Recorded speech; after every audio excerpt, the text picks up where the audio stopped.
Gentlemen, today is July 20th, 2025, and we are here to talk about the world. Current events, foreign policy, economics, you name it, we'll talk about it in another episode of World Discussion with Agent Smith. Smith. Hello, how are you? Yo, crushing it. How are you? Can't complain. Good. Well, if you decide to complain, we're here to listen. How's your week been? Very good.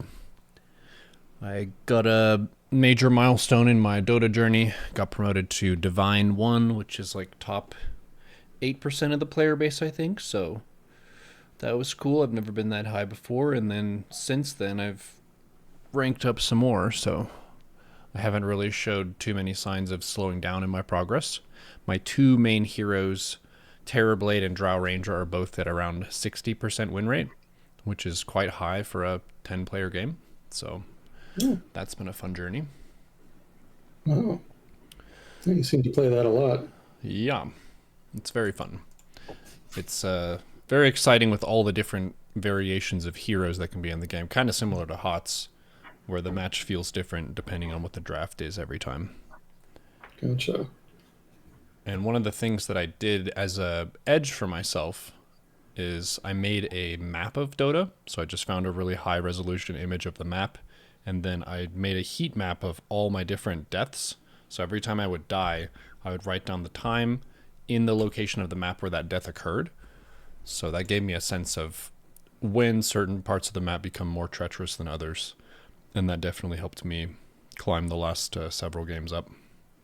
Oh, that's crafty. Yeah, that's one of the things that sobers you as a competitive strategist. I've learned this from poker. If you're not doing things that are different from the average player, then you're going to be break even at best. So for me to want to climb in anything, whether that's StarCraft or Dota, I need to make sure I'm doing stuff that other people in my bracket are not doing. And no one at my bracket of Dota does that. So that was an easy layup of something to set myself apart. And then the other one is keeping a practice journal. So if there's an effect of a hero that maybe I forgot about, just writing that down increases the chances that I remember that longer term. And most people, they just blame their team and move on to the next game. They don't kind of meticulously go through their personal mistakes and try to hone their strategy. So that's been a fun ride. Oh, good. Moving on up in the Dota world. Yes, sir. In our honor mode run, the 4-player one that we do on Wednesdays now, that one is still alive and kicking.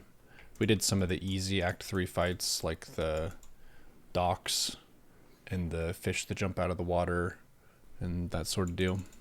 Mm-hmm. So we're having fun with that. No major scares yet, I don't think. That group did wipe once on the Grimforge robot, which we also didn't have the prettiest time against. That's mostly my fault. That's okay. There's a lot that can go wrong in that fight. The thing that fucked us over in the previous run that wiped us was if you attack him, he does that area of effect thunder thing that's a knockback. So he knocked multiple characters into the lava from that. That'll do it. And as many people know, lava hurts a lot. Unfortunately, so. How's the ranch doing? It's doing well. We had some pretty intense thunderstorms. The weather here is very volatile, so you can have an intense buckets of rain, thunder and lightning thing, and then like 15 minutes later it's sunshiny like nothing ever happened. So that's been exciting, but no property damage or anything. Dogs are good, the plants are good, and it's nice to not have to water things whenever you get some rain. So we're doing solid. I'm taking care of the cat too. He has to get insulin shots because he has diabetes. So that's a twice a day thing. Shots need to be 12 hours apart, but he's pretty good at it. It's not too difficult to administer. Just throw some treats on the ground. He'll distract himself, and then you sneak up on him. And then the spot where you administer it is in the extra skin they have on the back of their neck, where their mama cat would pick them up. So they don't even really feel much at all. And that'll get into their system. Yep. It just needs to break the skin. You don't want to put it directly into the muscle. That hurts them a lot more. Yeah. Well, I guess there's no reason a cat can't have diabetes. I just guess I'd never heard of it before. Yeah. I don't really know exactly if his was the genetic type or overeating, but with the effects of it where he ended up getting super skinny and frail. So ever since he's gotten insulin, he's been able to fatten up again, kind of like more of a normal cat. Gotcha. And my brother prefers for him to be a little bit on the chunky side rather than trying to keep his weight low, just because he would rather the cat enjoy life and enjoy eating food and stuff rather than be sad and on a diet. I can relate. As many people can. Food is a joy.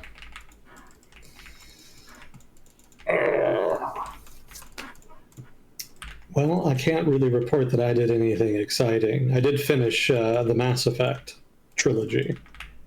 What did you think of the third one? That one's, I think, is more controversial. I didn't think so. And after I finished, I went back and tried to, in so much as it's possible, catch up on 15 years or so of fan debates and all the lore and the trivia and whatnot, which was fun in itself. But yeah, I didn't agree with a lot of the criticisms in that vein regarding the third one and whatnot. Thought it was a little overblown. So I was fine with it. I liked it. Cool. Did you have a favorite game of the trilogy? I would be torn between the second and third one. I think those are the most polished. Mm-hmm. But I don't know that I can necessarily pick one either. Because the second one leaned into, well, both the second and third leaned more towards the first-person shooter aspect, but the second one had more role-playing features than the third one did. Mm-hmm. Third one felt very much like a more conventional AAA FPS with some role-play elements thrown in. It was well done, though, so I didn't have a problem with it. It's just kind of slightly different flavors. Did the third one still have, like, companion romance and stuff like that? Yes. Gotcha. Did you say that you played the third one? I remember you said you played the second one. No, I played the second one all the way through. I didn't play the third one at all. Oh. Well, I would give it a strong recommend then. I think you would like it. Cool. Actually, I would also recommend the first one. It's not as good as the second and third games, but they do a pretty good job of making the decisions you make, even in the first game, have ramifications in later games. And so there's a way that you can link the saves for that? Yeah, actually. You can start a career, and you can carry over your profile from the first game to the second game to the third game. And it'll actually remember the decisions you made in all previous games. That's a pretty awesome feature. Yeah, I thought so. I really liked that. So I think playing the first game is actually worth it just for that. Because you can really make each individual playthrough of the trilogy unique. Assuming you make different choices in different playthroughs anyway. Yeah, that's one of my problems is I tend to make the same choice every time. Yeah, guilty. Yeah, I'll probably try to... I was meaning to contact Mass Neotech since he's the one who kind of talked me into playing the trilogy, but I've just kind of been busy this week. Actually, there was some drama this week, which is why I haven't called him or contacted him yet.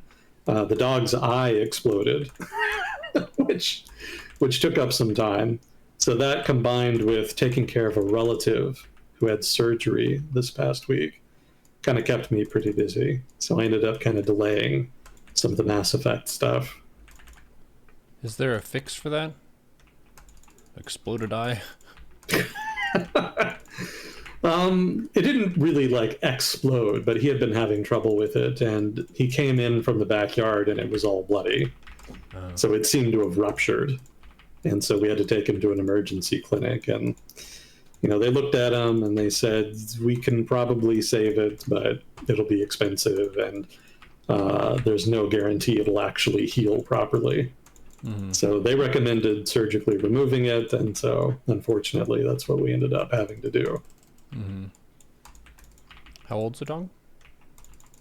He's pretty old. He's an old man dog. He's around 10 years by now. Yeah, depending on the breed, that can be pretty old. Yeah, I don't know how old it is for Chihuahuas. I think small dogs are supposed to live longer, if I remember correctly. Mm-hmm. My brother's cat is 14, so he counts as a senior cat. Yeah, 14 is pretty good. Mm-hmm. That's some longevity.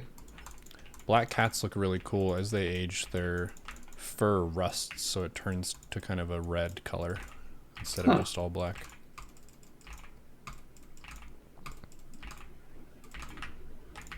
He has bonus value in scaring superstitious people.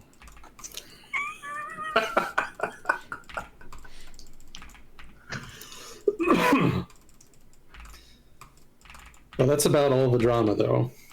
So nothing else particularly riveting to report. How's the week been in terms of world news? Any spice or pretty quiet? It's pretty quiet overall. It's on trend, I would say. There has been stuff happening, but it's just more of the same. Continuations of previous thread lines. Mm-hmm. So nothing overly exciting. I do have some stuff to talk about on Syria, Ukraine, and Japan specifically, but none of it is especially complex. I'm not going to spend like an hour and a half talking about tariffs again. Mm-hmm. Well, At least not today. There's always Brexit if we need to fill time. Oh, God. There has actually been some chatter about hypothetically, possibly, in the medium term, trying to get the UK back into the European Union. Unbrexit. Yeah, that's a good way to put it. I don't know how realistic that is. Because I remember the French in the 70s were very skeptical about letting the UK in. And subsequent events seem to kind of justify that resistance. So I don't know if they would necessarily be willing to let the UK rejoin. And there might be skepticism in other quarters as well. However, obviously, there are benefits to having an economy as large as the UK in the Union. And the UK is an important country in Europe. So it does make sense in that vein. So we'll see. And also, there's a lot of political resistance in the UK itself, obviously. The pro-Brexit crowd is still around, and they don't want to do that, obviously. But there's still a strong pro-European crowd as well, and obviously they do. I think the major political parties don't really want to talk about it right now, because it's still a pretty sensitive issue.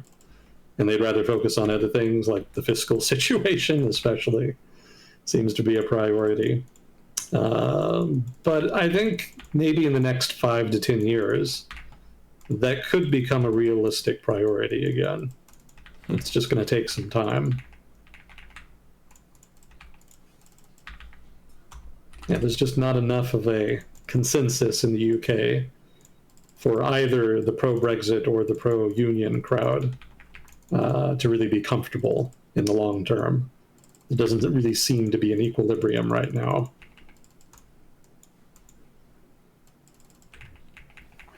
What's the fiscal situation like? Poor. Yeah. I think we've talked before about the British economy kind of having issues with attracting investment, generating growth, etc. So they've been having some structural issues with their economy. And so that's translated into fiscal problems, because without a relatively strong growing economy, it's relatively difficult for the British government to continue to fund obligations that are growing over time, things like healthcare obligations, social security, all that kind of stuff. As the population grows, the fiscal burden on the state to pay for that grows. So there needs to be corresponding economic growth to generate additional tax revenue to pay for all of it. But the British economy hasn't really been growing fast enough to do that. And so it's forced the British government into a position where it needs to make cuts or generate additional economic growth. But there's strong political opposition to making substantive cuts, and nobody really knows how to policy their way into more economic growth at this point. Both the Conservatives and the the Conservatives and Labour in the UK have kind of both had a chance to generate additional economic growth, and neither one really seems to have been successful. So they're stuck between a rock and a hard place, so to speak. And they're just kind of stuck. Nobody knows how to change it or fix it. So the fiscal situation continues to deteriorate. The Conservatives tried to make cuts, but without economic growth, it wasn't sufficient. And the cuts didn't end up being all that big in the long run, if I remember correctly. Somebody in chat, please correct me if I'm wrong on that. And then obviously Labour has come in, and they've actually tried to implement some substantive cuts to try to meet the challenge, but I don't think it's really been enough, at least from what I've read about it thus far. So until the fiscal situation is addressed, either through cuts or economic growth, probably both, the fiscal situation is still going to be a paramount issue in British politics. Because sooner or later, they're just not going to be able to borrow more money. And there was already kind of a brief scare in that vein with the, what was her name? Elizabeth something. I forget her name. She was the woman who was prime minister for like 2 weeks. The salad outlasted her. Or was it lettuce? I think it was lettuce. Some kind of vegetable. There was a guy who set up a stream, basically, where he had some lettuce. I think it was lettuce in a bowl. And he said that he thought that this woman's prime ministership would not outlast the lettuce. That is to say, the lettuce would not go bad before she was out of office. Wow. And she was, in fact, out of office before the lettuce went bad. Liz Truss, chat is saying. Thank you, Liz Truss. That was her name. So she actually won sort of leadership in the Conservative Party in the UK by promising a very traditional conservative platform that focused on cutting spending and lowering taxes. And the trouble with that is that markets specifically did not think that would actually result in economic growth, and they actually thought in turn that it would make the fiscal situation worse, because by cutting taxes, the government would be reducing its ability to pay its outstanding debt. And so markets freaked out, and she ended up having to walk back the core of her economic program. And that resulted in a subsequent leadership challenge within the party, and then she was out. And they actually decided very quickly on a new leader, which ended up being Rishi Sunak, I believe, who was the more fiscally responsible choice. He had actually run against her in the leadership contest that she ended up winning. But after she lost power, he basically was the default choice. He had actually been the head of the Ministry of Finance, I think. So he was seen as a decent choice to deal with the fiscal problem. But he wasn't really able to deal with it in his term either. And so now Labour's back in power, and now they're kind of struggling with the hot potato. Chat's asking, did they get poor from Brexit, or was it always going to be a problem? It was always going to be a problem. We've talked a bit about this before. Brexit created some problems, but it wasn't really as disruptive as expected. And if somebody wants to talk about why that is, I'd be happy to indulge. But yeah, the problems with the British economy that they're suffering from right now predate Brexit. They have been struggling with low investment, low productivity, and mediocre economic growth for decades now. And to a degree, you can trace it all the way back to the post-war period, that is to say, the period after World War II. And even before that, the British economy was a powerhouse in Europe but started to decline in the late 19th century, early 20th century as more countries in Europe started to industrialize and challenge their industrial dominance. And at that point, they started to make a transition that the United States itself has been undergoing now for the past 40 some years, which is that a lot of the heavy industry that kind of leans on relatively cheap blue collar labor ends up becoming less competitive over time because labor gets more expensive as the economy grows, and then starts losing market share to relatively low cost producers overseas. That's been happening to the US for 40, 50 years now. It actually started happening to the UK over 100 years ago. And so their transition into a sort of premium gold-plated economy, which focuses on high-end manufacturing and especially services, that started for them probably early 20th century. And it was a wrenching transition for them, just like it is for everybody else, including the United States. And it certainly did a number on their economy. Overall, they did okay, but the transition was a bitch. And World War II, of course, really, really stressed their finances.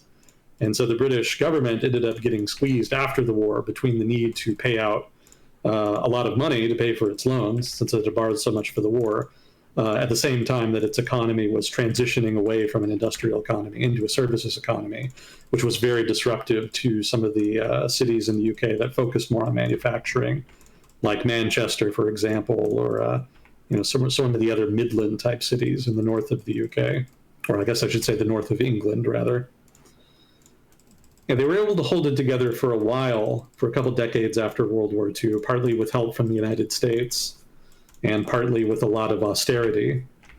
But eventually they kind of hit the ground in the 70s, for a variety of reasons, to a degree, left-wing policies, strong unions, but also just over-regulation. It had gotten pretty bad in the 70s. It's an interesting read, digging into the details there. But then that led to the Thatcher Revolution, which was basically the UK's equivalent of the Reagan Revolution in the United States, where there was a lot of deregulation and economic growth. It was not particularly equitable economic growth. It was mostly focused in the services and especially the financial sector. But they were able to significantly grow the economy that way, and that did relieve some of the fiscal pressure on the government. That lasted into the 90s, but it started to run out of steam in the aughts. And especially in 2008 with the big financial crisis, they got hit pretty hard. And they haven't really been able to sort of rediscover their mojo since then. Basically, they're at the point where finance can't really deliver them. There's only so much you can do to deregulate the financial sector and have it generate growth for the broader economy.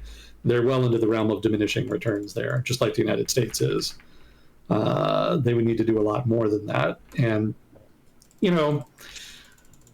probably they could do substantive deregulation still, but it would probably involve them shifting a lot of risk onto the working class, which politically is probably untenable in the UK, if not also in the United States. To give you an example of what I mean by that, a lot of steel factories, I guess foundries technically, in the United States moved to Mexico after NAFTA was agreed in the 1990s. And a big reason that Mexican production was cheaper than American production, besides just lower wages in general, was because health and safety standards were much more lax in Mexico. And that meant that they didn't have to implement nearly as many safety measures that are relatively expensive, that make American producers relatively uncompetitive to the point where moving to Mexico was seen as a profitable, desirable choice. So that was great for Mexico, and to a degree it was great for Mexican workers in so much as they got better paying jobs and more of those better paying jobs. However, the trade-off is that the conditions of steel workers declined, so to speak. If we think of the jobs themselves as the workers, the conditions declined. Obviously, if you're focused on the effect on American workers or on Mexican workers, it's different. But in general, factories that had relatively safe conditions in the United States moved to Mexico and then had worse conditions. And so the overall just safety in the industry declined on average for that reason. So we could hypothetically lower our health and safety standards in the United States such that we regain that competitiveness. Wages would still be a problem, but it would be relatively more attractive to produce in the United States if we did that. And this goes for other developed countries as well, in places like Europe or Japan. Hypothetically, we could regain not all, but a significant chunk of our competitiveness and reshore more jobs by doing that. But the problem is obvious. That's probably not politically tenable. A lot of people will be very resistant to that because they want people to work in good conditions. So the implicit trade-off is that people would rather trade away industrial jobs and some economic growth in exchange for having a healthier, safer workforce, even if that workforce can't always find jobs in the first place.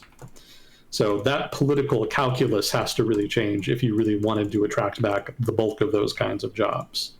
And since I don't think that's likely in the short to medium term, probably those kinds of jobs are permanently lost, which means that countries like the US and the UK and other developed countries are going to have to find some other economic engine to generate not only economic growth, but economic growth that translates into jobs for blue-collar workers who have been kind of struggling to find their way in a sort of postmodern services-based economy of the variety that the US and UK economies have evolved into over time.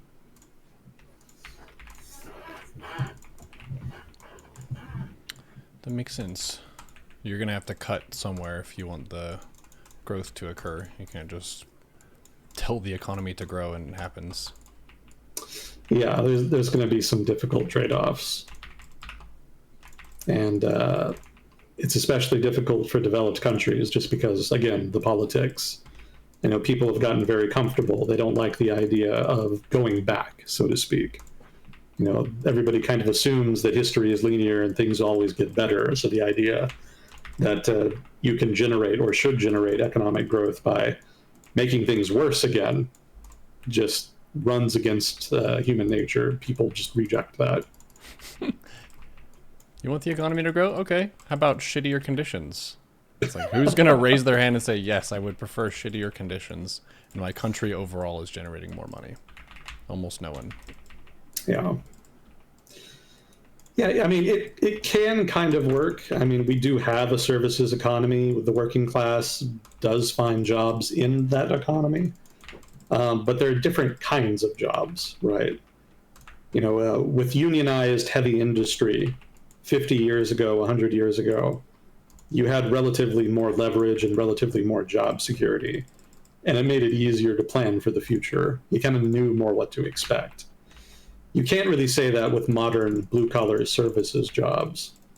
You know, they don't tend to have a lot of job security. They tend to be relatively short-term, and they don't give you a lot of certainty that you would need to plan for the long term. So I think that's more what people kind of want. I think people would even be willing to trade away some wages if they could have more certainty, just so that they could have something to plan around. Having lots of uncertainty is good for corporations. It's good for employers because it means they don't really have to care as much, you know, about catering to employee needs as far as long-term commitments to employment, benefits, things like that. So that makes the employers more flexible in how they run the business. The businesses, in turn, are more flexible and they can be more dynamic in their competition. But the downside is that it's very hard to build a strong civil society with a workforce of people that don't really know where they're going to be in a few years, or maybe even in a few months, depending on circumstances.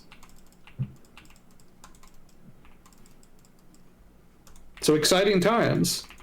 We'll see if society collapses from the contradictions or not.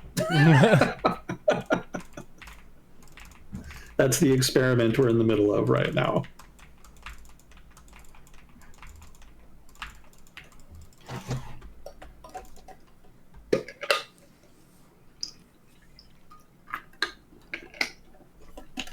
Yeah, chat's pointing out that there was less global competition in the past than there is now.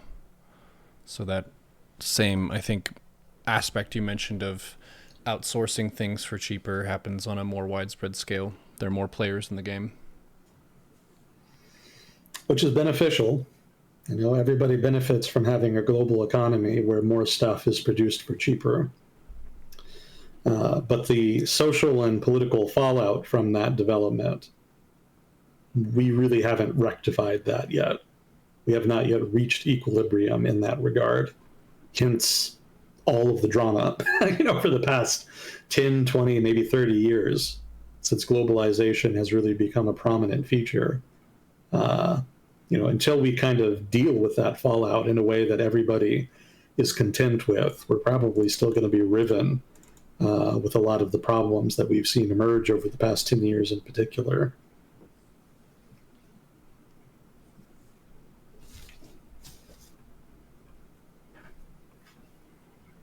Did get another question. How do you see immigration in Europe? Is it causing more problems than benefits? How to address the decline of the autochthonous population in Europe? Autochthonous? I don't know what that word is. Culture replacement is inevitable. Well, indigenous and cultural replacement is definitely not inevitable. And I live in the prime example of that. The United States has taken people from all over the world, including Europe, including people from Europe who hate each other. We've gotten people from all over the continent who have had rivalries with each other that stretch back centuries. And, not only do they live amicably with each other in the United States, they largely assimilated into the culture. So it's totally doable. It's not as though immigration inherently means there will be replacement. There will be change. Invariably, there's a degree of give and take when you have large-scale immigration. The native culture will be influenced by the new culture. But I think by and large, history shows that mass migration, well, a degree of mass migration, I should say, does not inevitably overturn an existing culture. Keep in mind, historically speaking, in cases where there was significant change, it was not necessarily due to large numbers of people migrating in. We can take the Anatolian Peninsula as an example. It used to be Greek or, some kind of Indo-European thing. The demography of the Anatolian Peninsula is a little bit fishy. Well, I shouldn't say fishy, but ambiguous, because we don't have historical records for 2,000 years ago, 5,000 years ago, whatever. Some of the first Indo-European civilization emerged in the Anatolian Peninsula in the form of the Hittites. I'm not sure if I'm pronouncing that right. So the indigenous population there was originally Indo-European. And then there was significant Greek colonization that shifted the demographics, although I'm not sure to what degree. Probably they were more prominent in some regions than others, but regardless, by and large, for much of its history, it was a kind of Greco-Indo-European demography there. And now, obviously, it's very different. It's mostly Turkish. Is that because massive numbers of Turks migrated in to the Anatolian Peninsula? Not really. And I think genetic research has suggested that the actual number of Turkish peoples that migrated in were relatively modest. What really happened is that there was a Turkish empire that formed. Actually, it was a series of Turkish kingdoms. I think they were called beyliks. Somebody in chat, please correct me on that.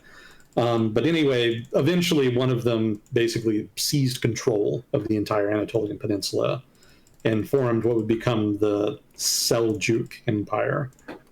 And later on, of course, Tamerlane moved in and fucked everything up, and then later on, the Ottomans emerged and became the dominant empire. But the significance of that is when the elites changed, which is effectively what happened when the Turks took over the Anatolian Peninsula. There was a big incentive for everybody to assimilate into the elite culture. And that took a very long time. It didn't happen overnight. But eventually it did. People converted to Islam, people learned to speak Turkish, and then slowly over time, the demography changed, evolved, so to speak, into ethnic Turks. So that's similar, but not the same as just massive floods of immigrants coming in and taking over. That is more, I think, representative of what generally happens when culture changes. So what I see in Europe right now is more similar, I think, to the US experience, which is where you have millions of people come from abroad, cause some change in the culture, but by and large assimilate into the pre-existing culture. I remember this being an issue way back when we started this segment in like 2017. People were, obviously talking about it then because the Syrian refugee crisis was just coming off of its peak. And people were talking about birth rates. People on Twitter especially love talking about birth rates these days. So it was as big a topic back then as it is now. And people were saying, well, given birth rates as they are with the new incoming peoples, mostly from the Arab world, and comparing them with the birth rates of the indigenous population, surely over time, most of the population will become the new group. And, to that I pointed out that that's only true if the birth rates don't change. And there's no inherent reason to think they would not change over time. Invariably, the more people live, and I should say not necessarily the more people live, across time, across generations, groups that move into developed countries generally start out with higher birth rates, but then end up with lower birth rates from generation to generation. Generally, by the third generation, descendants of immigrants have totally assimilated, and there's virtually nothing left of the original culture. And that actually can cause some angst with some of the older folks in families like this, because some of them, that is to say, some of the first generation immigrants, actually can't talk to their grandchildren in their native language. Because their grandchildren are so assimilated, they only speak the new language of the country that they moved to. So that's kind of sad, but if you're in the crowd that's worried about population replacement, that should be very encouraging, because that really illustrates just how powerful assimilation is, especially in developed cultures and societies like the United States and Europe. I think this process is just more wrenching in Europe because you guys are not really used to it. In the United States, we're very used to it. We've been through this drama many times before, and it always plays out the same way. There's a big influx of people, everybody's mad at them for about a generation, and then they assimilate, and then they become the same people that are mad at the next influx of immigrants.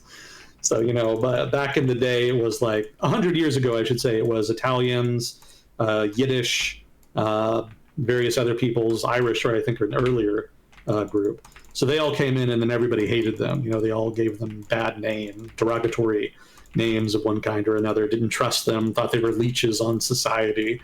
And then 2-3 generations later, they were just Americans. And then they themselves were complaining about the big influx of people.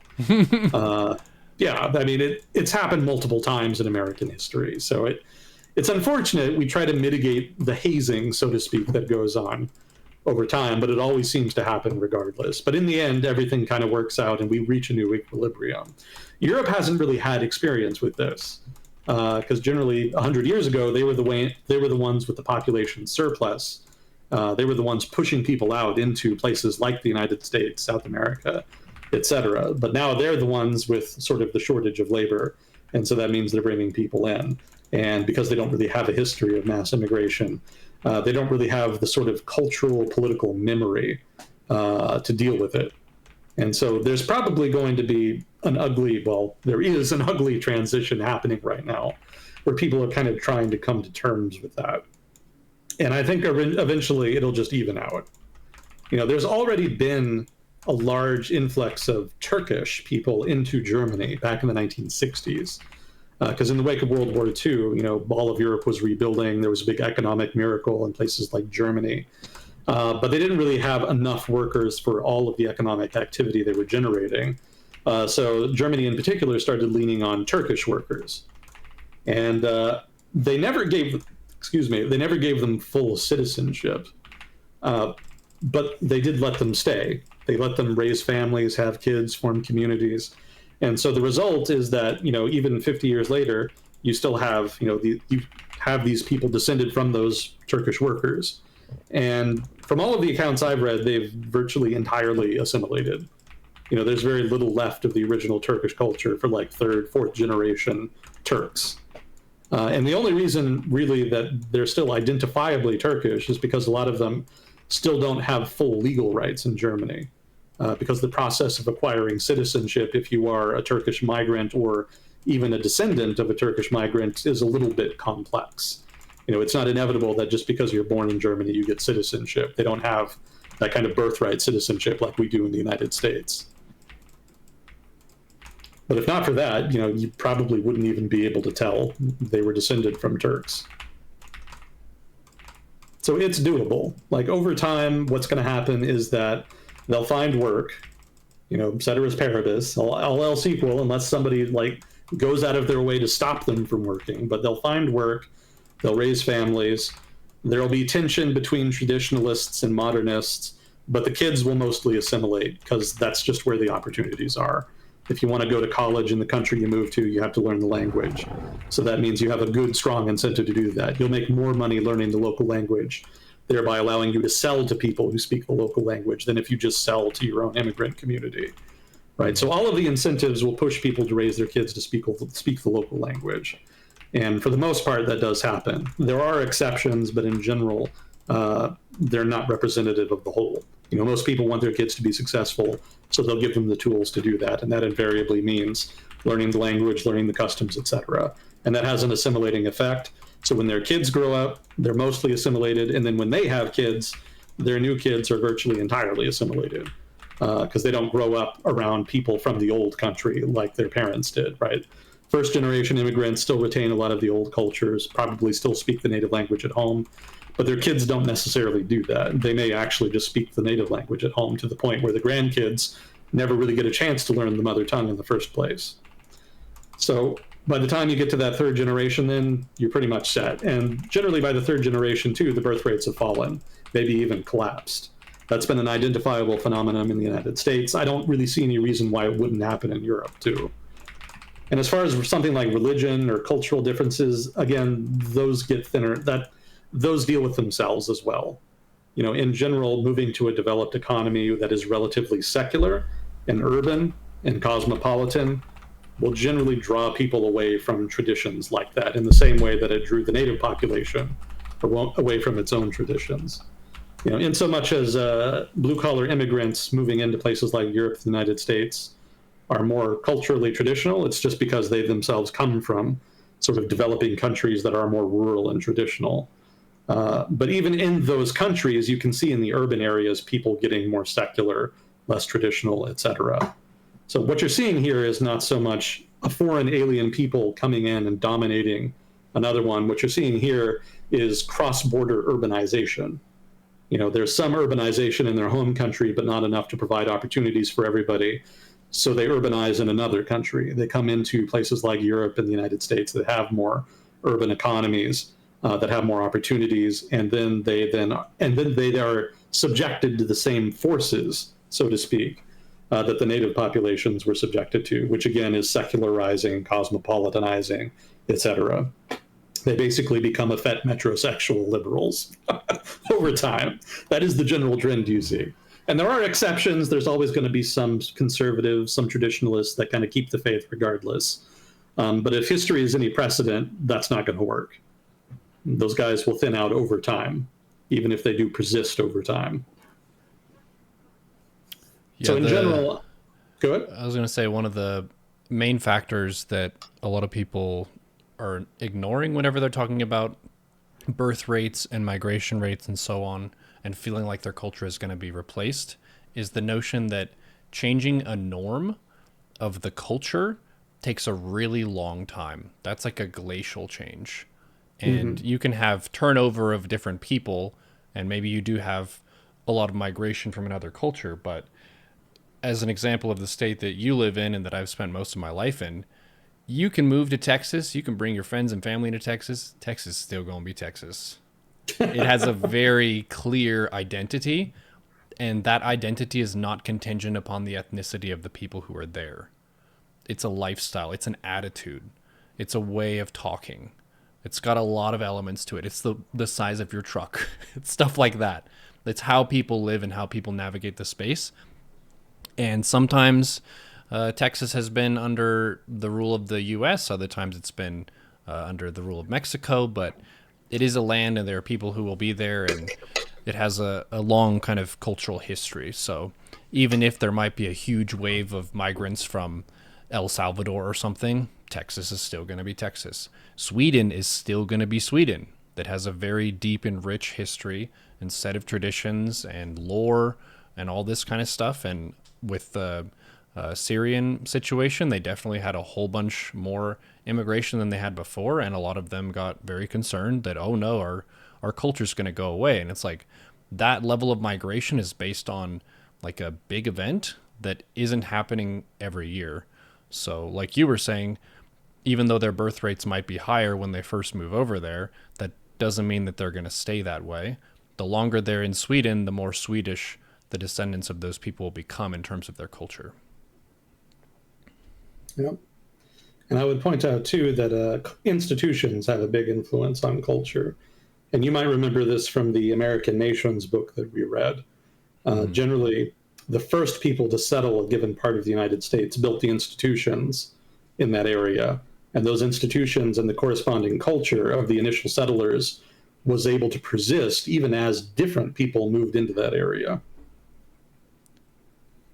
So institutions will actually play a big role in propagating and maintaining pre-existing culture, even as you get very diverse different peoples moving in from abroad. They'll be subjected to those institutions and then will be shaped by them. Yep. Some big players who had very defined cultures that they brought and created in the new United States were the Yankees. They had a very kind of education and professionalism and Protestant Christian forward way of doing things. A lot of meetings, town halls, kind of trying to be living the Protestant work ethic, that sort of deal, and being very intelligent if you can. And then you have the Scots-Irish who settled in Appalachia, and it was about who could beat the shit out of the other person better, and that's kind of their way of settling things. And it's all the US, but they're bringing different ideals, and what ends up being kind of the net culture is based on who sticks around and whose ideas are going to be the most supported by the most people present. But that was a very different time in terms of migration rate than it currently is, just because you have a lot of people coming over from Europe and other places around the world. But yep, the US has a very defined culture as well, I feel like, compared to other countries in the world. Like, we have a clear identity to people from outside the US, and we have a very diverse set of ethnic demographics compared to most countries, but an American is still an American. So yeah, having civic nationalism instead of ethno-nationalism helps a lot with that. I think that's another advantage that the United States enjoys over Europe in regards to dealing with mass migration. Because with ethnic nationalism, it's kind of blood and soil nationalism. If you're of an given, if you're born in a place and you're descended from a line of people that have lived there for a long time, then you belong there. But if that's how you define your national identity, it's very difficult for people from abroad to move in and then be fully accepted. Whereas in the United States, nobody really has long bloodlines that go back in the United States more than a couple hundred years, right? So our nationalism is centered less around ethnicity, bloodline, lineage, etc., and more centered around civics. This sort of idea of a community, liberal Enlightenment values, democracy, etc. We've got a nationalism that is not dependent on your background, but is dependent on your ideals and how you live.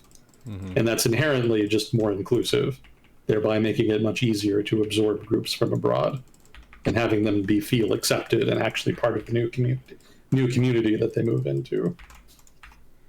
Speaking of, do you know what your heritage is? Oh, God.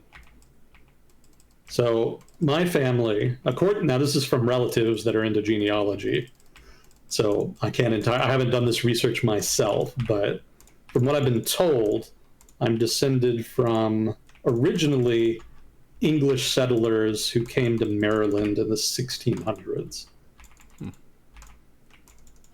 Now, the issue is that having been here so long, they invariably mixed with a lot of other people. So I can't say I'm like any one thing. There's a lot of English, but then there's also some Irish, Dutch, Scandinavian, Irish, just anything you can think of pretty much in Europe probably is in my bloodline somewhere. People fuck around. Yeah. Understandable. Yeah. Hot people can come from anywhere. Yeah. Yeah, But that's yeah, I can't really. Go ahead. one of the things that's a sobering and I would say steadying truth is that everybody is mixed with something.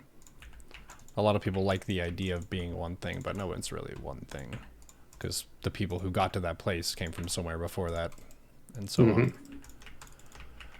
My family, from the pieces we put together, dad's side is Norwegians who settled in Scotland. That's the Monroe clan. And then my mom's side of the family is a mixture of like Belgian and Finnish. Those are the things that showed up the most on our genetic test. Belgian and Finnish. Yeah. Really? Yeah. I thought you were Scandinavian. Well, yeah, that's dad's side. Oh, I see. You were talking about your mother's side. I missed that. It's an interesting combination. I wonder how that happened. Well, I guess I would guess American. Boat travel. Well, yeah. Probably, yeah. But I'm guessing they would have met in the United States. It wasn't like in Europe. Yeah. A Belgian and a Finn got together. All right, yeah. Yeah. Fair enough.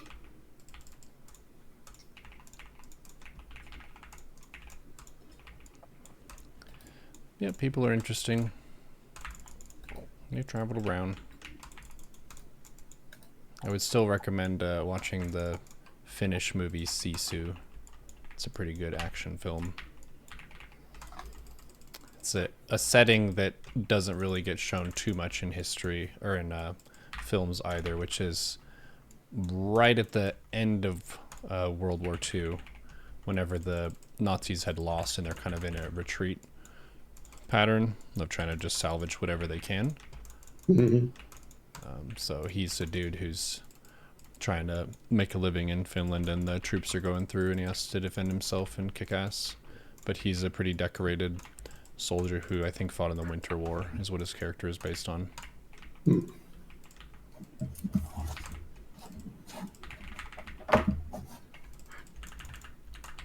Still one of my favorite European countries.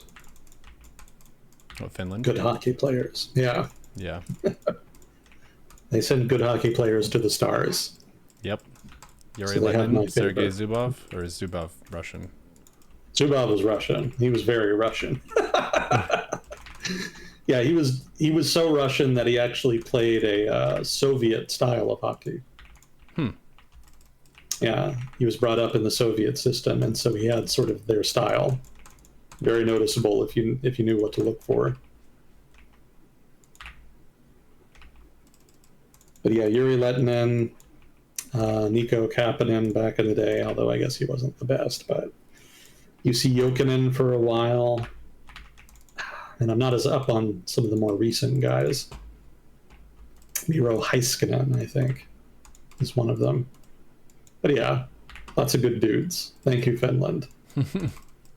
I'll trade you some death metal for your hockey players. How about that? That's the exchange.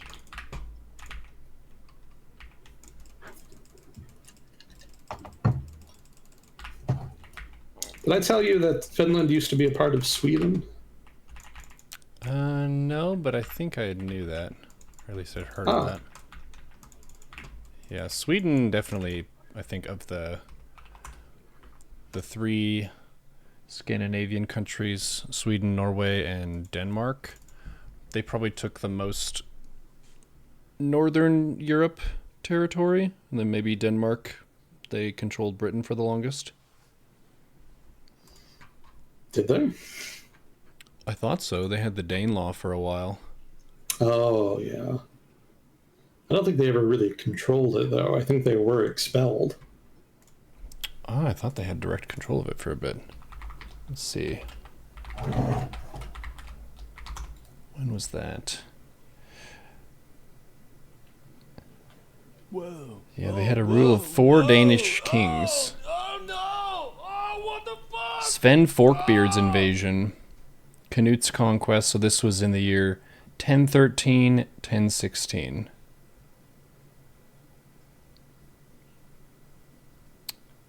I think it was King Alfred. I thought Alfred expelled them after a few years.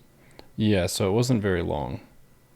4 kings ruled England from 1013 to 1042. So they had a few decades there. Huh. Interesting. Yeah, the Danes were some of the more well-equipped of the Viking peoples.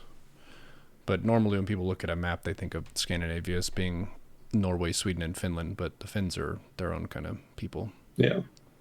Finno-Ugric, something like that. Yeah, Urgic. Yeah. Kind of a funky parallel tree to the Indo-European tree. Mm-hmm. Yeah, Denmark was the original dominant Scandinavian country. They controlled pretty much all of it. And then Sweden eventually broke away. And there was a long rivalry between them after that. The Danes really thought Sweden should belong to them, so they kept trying to reconquer it. And the Swedes kept fighting them off. I don't think Norway got independent until much, much later. I think that was in like the late 19th century, maybe even early 20th century. Independent from Denmark or from Sweden? From Denmark. I think that they stayed part of Denmark anyway. And in that time, as Sweden was growing, they took over Finland, or the territory that we now know as Finland. And so for a long time, sort of the elite prestige culture in Finland was Swedish. If you were educated, if you owned a lot of land, if you were well off, then you probably spoke Swedish, or even more likely were probably just ethnically Swedish yourself. Chat saying Norway's independence from Sweden was 1905. 1905, okay. Yeah, it's pretty late. I think Iceland was even later.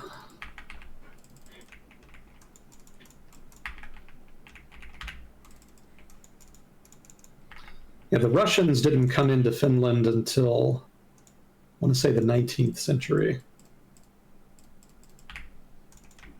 Could be wrong on that, but I want to say it was early 19th century. So then they kind of replaced Swedish as the prestige elite culture in Finland. But they didn't end up staying all that long. I think the Russians only controlled Finland for like 100 years, thereabouts. So they didn't have as much time as Sweden to kind of solidify their cultural influence over the locals. Mm-hmm. Maybe if the Bolsheviks had had their way and they were able to reconquer it, it would have been different. But as was, they failed. Finland was able to achieve its independence after World War I in the chaos of the Russian Civil War. The Bolsheviks were actually pretty successful in getting back most of the land they lost over the course of the Civil War. You know, they got back Ukraine, Belarus, the Baltic states, etc., Central Asia, the Caucasus. They were never able to get Finland back. Finland was the one that got away. So one of the perks of that is that Finnish culture was able to not only survive, but since it became an independent country, was able to kind of rejuvenate itself. Since for the first time ever, Finns were able to run Finland. They weren't being ruled by Swedes or Russians or whatever. It was actually Finnish people doing it. Albeit Finnish people heavily influenced by, other cultures. Again, they didn't really have an elite culture of their own. So even for a long time after independence, being educated and well off in Finland meant that you probably spoke Swedish or Russian or something. So it probably took a couple decades for sort of an indigenous Finnish upper middle class and upper elite class to kind of emerge.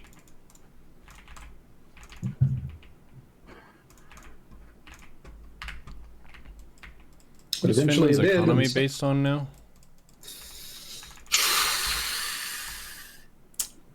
It used to be Nokia, but Nokia didn't really last, so they've transitioned away from that. I think they still do tech stuff, but I don't think they have a tech champion of their own anymore, really. Yeah, the populace is fairly well educated, technically proficient. They've got good infrastructure, especially digital infrastructure. But I don't think I could name off the top of my head a single large Finnish firm that's really internationally competitive anymore.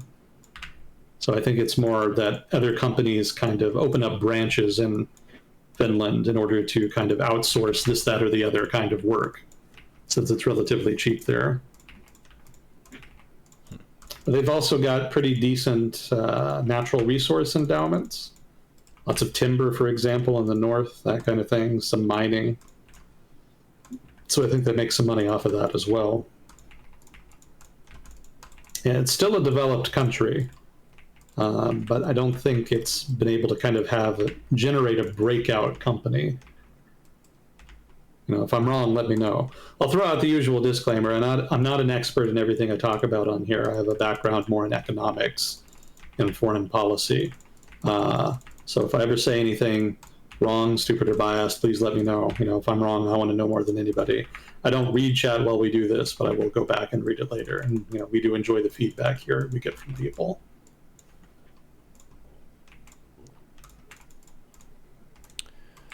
They do still have arguably the best StarCraft player in the world, so good job, Finland. Yeah, you mentioned them. Mm-hmm. They've got to have more. I'm sure there's more than that. I just don't know. Like more good StarCraft players hidden in the woods? Well, probably that as well, but I'm sure they're good at other things besides StarCraft and Nokia. Am I getting that? It is Nokia, right? Yeah. Or am I mixing that up with there's like a Swedish company that sells furniture? That's IKEA. IKEA. It's a different Kia. But yeah. Different but Kia. Then Kia is a Korean company. Too many Kias, Neuro. Yeah. Have you ever heard of Hanko? Hanko, no. What's that? I'm almost certainly mispronouncing it, but it's a port city in southern Finland. And one of the things that the Soviets did in the interwar years, I want to say it was in the 1930s, is they heaped pressure on Finland, basically as a condition to avoiding war, to give the Soviet Navy access to the port of Hanko, such that it became kind of a de facto naval base for the Red Navy. And the Finnish government didn't want to fight a war with the Soviet Union for obvious reasons, so they actually agreed to do that. Now, eventually, the Winter War happens, and I think they lost the port. That is to say, the Soviets lost the port. But I don't quite remember the details. Generally, when I read about the Winter War, it's about, you know, the isthmus that most of the fighting happened along. I don't read so much about Hanko. But I do know that after World War II, the Soviets regained access to the port. And for the duration of the Cold War, there was a strong Soviet Navy presence in that port. And it wasn't until the Cold War ended that it eventually was evacuated. And Finland was able to kind of free itself of foreign military presence.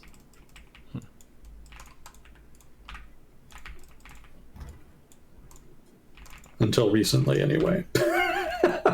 Obviously, they've since joined NATO. Now there's obviously more of a foreign military presence than there used to be.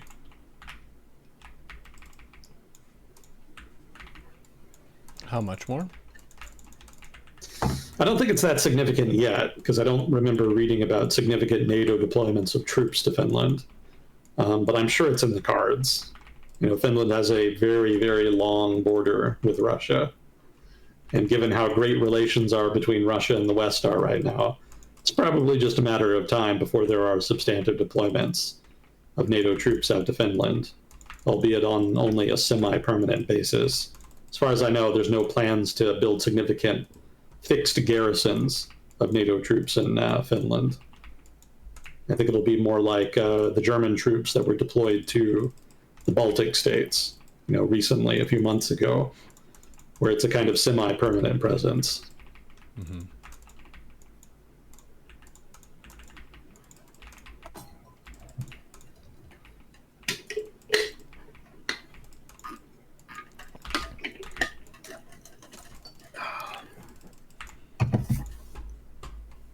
You said there was a Ukraine update. Oh, yeah. Just some stuff I didn't get to last time, basically. Did I talk about the cabinet shakeup? I don't remember. Neither do I. If I did, I mentioned it in passing. So basically, Zelensky has shaken up his cabinet, appointed some new people. And from what I read, he wants to focus more on bolstering defense production in Ukraine. That's been part of their strategy for the past, well, basically since the war started, but especially in the past year or so. They've been trying to deal with their need to procure weapons, ammunition, etc., by trying to attract investment into the defense sector in Ukraine itself.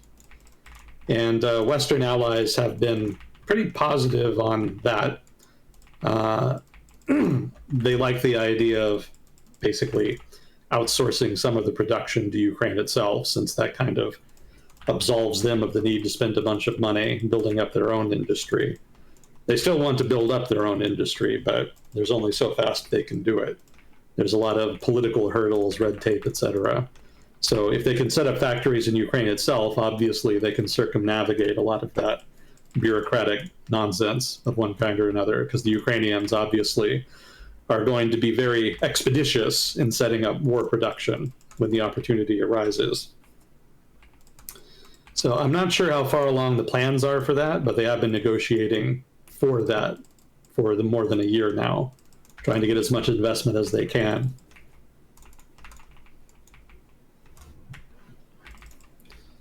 Let's see, I think recently, I think in the past week I was reading about the Ukrainian government trying to draw up a deal that it could agree to with the United States that would involve a kind of barter.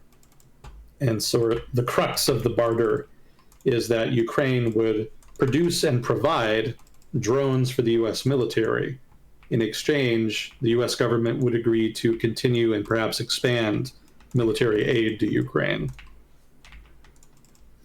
So given that Ukraine does produce a pretty prodigious amount of drones with potential future upside, that could be a pretty good exchange for Ukraine. Drones are not expensive to produce, and they've got a lot of experience by now. So if the US government actually did agree to that, that would be a good deal for probably all parties involved, although the United States, I imagine, might prefer to develop its own drone industry, but given how Byzantine procurement procedure can be in the US, they may find it more efficient to just buy from Ukraine, at least in the short term.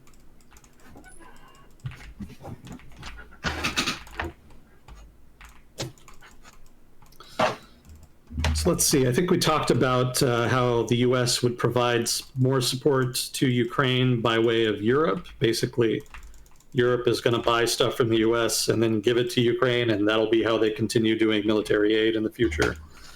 Other than that, Trump did recently threaten new tariffs on Russia, as well as secondary tariffs, quote unquote, on countries that do business with Russia.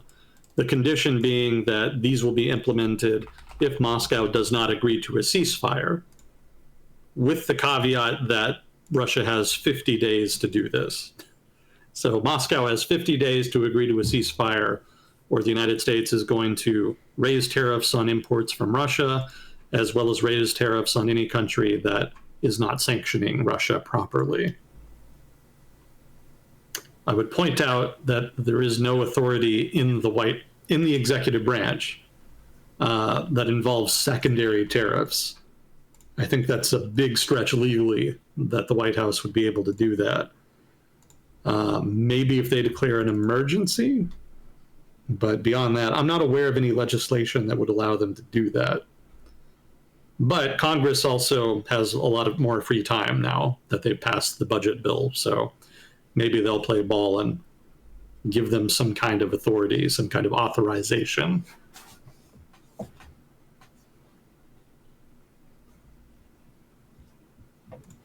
Regardless, I'm not exactly optimistic that Moscow is going to take the opportunity here to actually agree to a ceasefire. Probably they'll just string along the White House. That's been the pattern thus far. Where they will pretend to go along with whatever peace initiative or peace talks or whatever that the Trump administration wants them to engage in.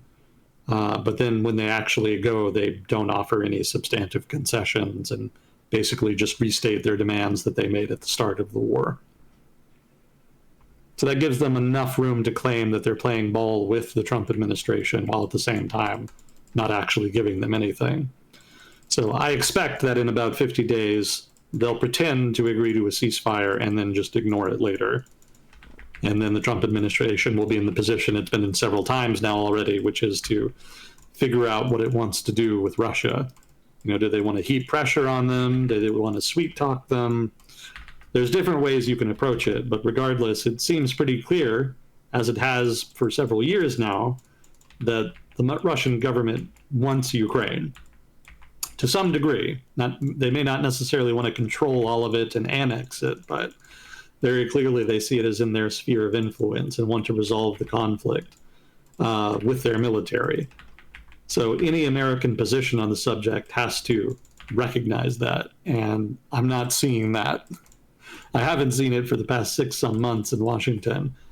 And so until that changes, probably it's just going to be more of the same bullshit, where everybody pretends to try to solve the problem while otherwise just continuing to do what they've been doing since 2022.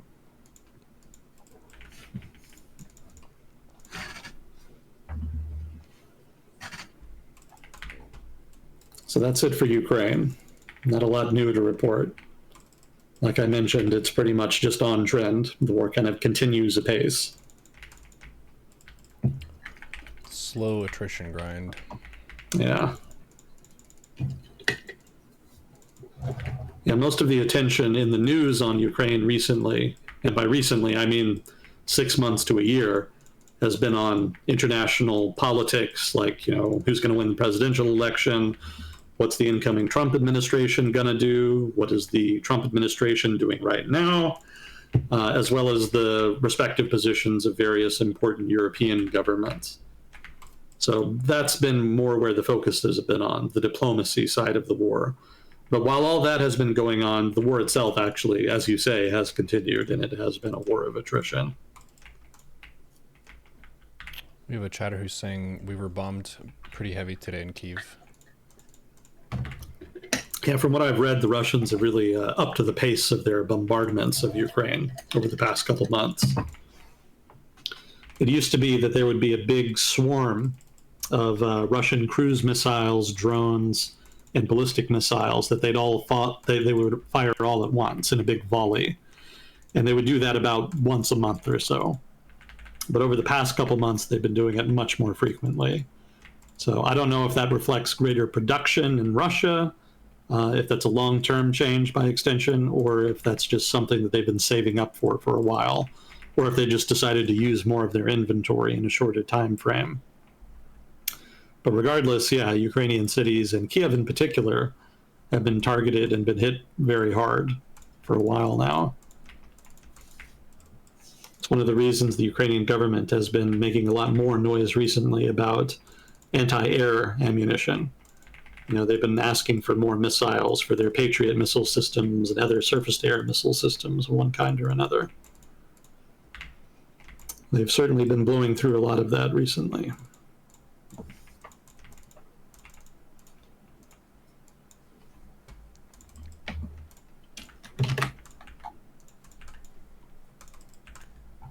Do you have another question on it that we got from chat?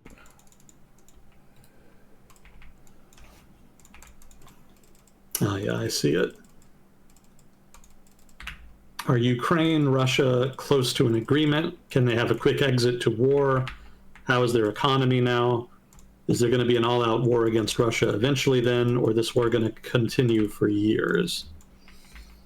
So first question, are they close to an agreement? Hell no. not even close. Both Kiev and Moscow right now are basically humoring Washington. The Trump administration says that it wants a deal, but doesn't really seem to know how to actually close one, not least because it doesn't really have a lot of leverage to bring to bear. It's got more leverage to bring to bear on Ukraine, but that doesn't really mean anything. Russia is the aggressor, and they've made it very plain. They're not interested in ending the war on anything except the most favorable of terms. So pressure from the Trump administration has meant that both governments have a reason to play ball and kind of pretend to go through the motions of negotiating an agreement, but neither one is especially interested in an agreement given where things are right now. Can they have a quick exit to the war? Probably not. Hypothetically, it's possible with leadership changes in one or the other country, if not both countries. And hypothetically, it would be possible if the United States decided to significantly amp up its involvement or potentially significantly de-escalate its involvement. But it hasn't really done either thus far and hasn't really given much sign that it wants to, which suggests that the status quo is going to continue as is. Is there going to be an all-out war against Russia eventually then? Almost certainly not. I don't think Europe or the United States wants to fight against another country with nuclear weapons, since doing so would be fraught with risk. Since World War II ended, there's kind of been a de facto norm in international relations that you don't go to war with countries that have nuclear weapons. It's considered very, very risky given how high the stakes are. And it's been very rare. I think the only such war I can think of has been the Kargil War in 1999 between Pakistan and India. And that was a heavily localized war in disputed territory. And even within that disputed territory, the war was entirely over a fucking glacier, of all things. There was a big glacier high up in the Himalayan mountains in Kashmir. And it was right on the border between it was right on the line of control between Pakistan and Indian-occupied Kashmir. And I don't remember what the genesis of it was, but eventually there was a border clash there, and it escalated into a general conflict. But it was entirely isolated on the glacier, as weird as that sounds. And I think after a couple months, it kind of petered out on its own. So it wasn't an Indo-Pak war in the same vein as, say, the Bangladeshi War of Independence, or the 65 War, or the 48 War, for that matter. It was very much a much smaller conflict, much narrower. But it technically qualifies as a conflict between nuclear-armed states, hence its significance. But otherwise, it really hasn't happened that there's been a direct war between nuclear-armed nations. So I think for that reason, the West is going to avoid a direct conflict with Russia. That said, there could be a kind of, what's the word I want? They could progressively approach that point, asymptotically, so to speak. That is to say, they progressively escalate involvement in the conflict, sort of indirectly through support to Ukraine in various ways. So they could be involved in the conflict in every way short of war, to a point where the difference between being directly involved and not being directly involved would be effectively academic. But I don't think they'll actually cross the line into direct troops on the ground fighting Russia. I think that would be seen as unwise. So I don't think everybody's going to gang up on Russia, but there are definitely things the West could do to escalate its involvement that would have an impact. And it remains to be seen whether or not they'll do them, but that is on the table. Whereas I don't think full-on direct intervention in war with Russia is on the table at all. I don't see that as viable politically or diplomatically. Let's see. Or this war going to continue for years? Yes, that would be my guess. Given what I've seen of it thus far, given what I've read about it, and given the history of past such conflicts, the most likely outcome is that the war is going to drag out for at least another couple years. Again, ceteris paribus, right? All else equal. So it's possible that the Ukrainian army could collapse just under the strain. It could be that the Russian army mutinies. It could be there could be a change in government in Moscow or Kiev. There could be more or less outside support that influences the trajectory of the conflict. There's a lot of variables. So a lot of things could cut the war short, hypothetically. But If we assume that things more or less stay as they are now, most likely I would expect the war will just drag on another couple more years, potentially longer.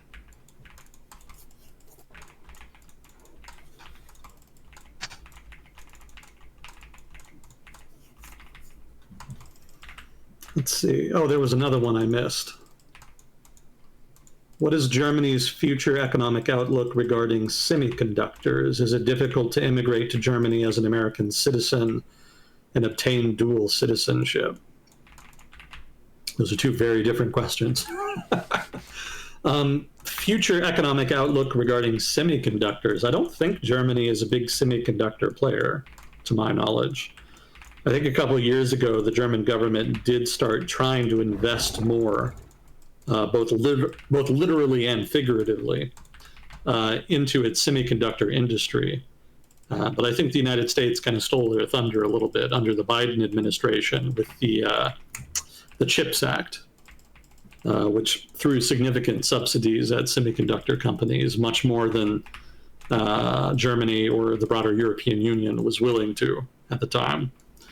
So they did kind of clap back with some of their own subsidies, but I haven't read recently about what effect they've had. I think the most recent thing I read was a couple of years ago, and it was kind of, I don't want to say it was negative, but they were kind of painting a picture that made the semiconductor industry in Germany seem like it wasn't really responding too much to the industrial policy initiatives of Berlin. So I would have to read more about that to really give you a substantive answer. But as far as I know, there hasn't been significant improvement there as far as indigenizing semiconductor production within Germany. As far as meta commentary, I never thought it was really all that likely in the first place that they would be able to do that.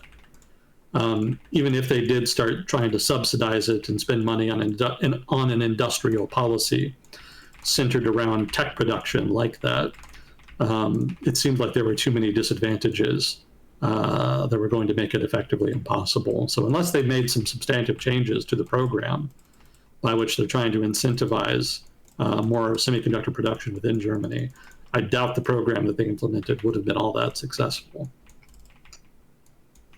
As far as I know, they have not made those kinds of changes. Let's see, as far as is it difficult to immigrate to Germany as an American citizen, I really don't know. I'm not familiar with the process. I would guess that depends on the desirability of your job. Yeah, I was about to say, like, if you're educated, you've probably got a much better shot. But, like, if you're just working a blue-collar job in the services sector, like the kind we were talking about before, and you want to move to a country where labor has a lot more benefits provided by the government and by their own employers, probably not. You probably will have a much more difficult time getting permission to move over in that case. Germany probably doesn't need too many more of those kinds of people. They're looking more for technical experts, people with experience in management, investors. More of that variety of immigrant is what Berlin prefers to prioritize. But as far as the details, the paperwork, the procedure, how long it takes, I don't know any of that. I couldn't tell you.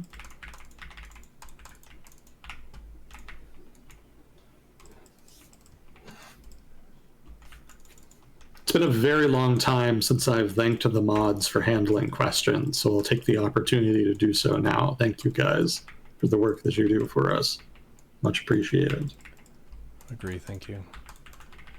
Fuzzy Court especially, I think he's top dog in terms of number of questions he handles. Yeah, I frequently see him take point on that, so thank you, Fuzzy Court.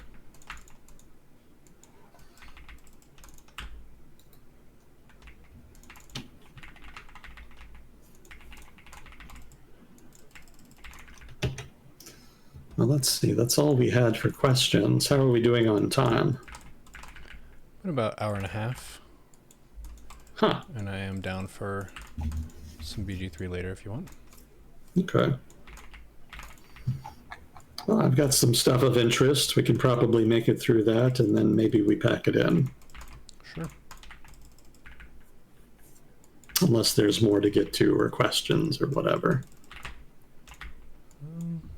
I have actually been reading more about Hinduism. I've got an interesting set of notes. They're just not really complete, and I always feel a little hesitant to talk about topics that I'm still learning about before I've reached some degree of proficiency, so to speak.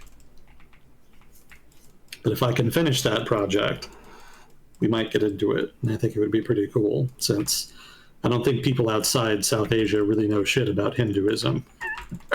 True. It's kind of terra incognita for a lot of people.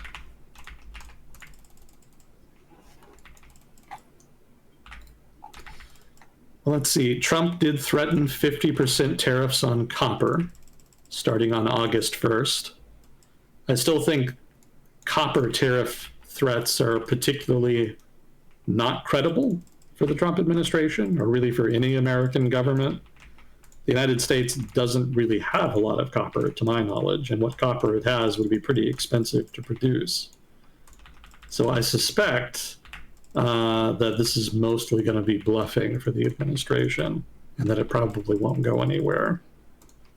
However, I would point out that it's probably not just copper that they're going to be tariffing, but also copper products. That was one of the things they did differently with the steel tariffs this time. In the first term of the Trump administration, the steel tariffs were just on raw steel, but not necessarily on steel products. So things like rolled steel, for example, or steel beams or stuff like that.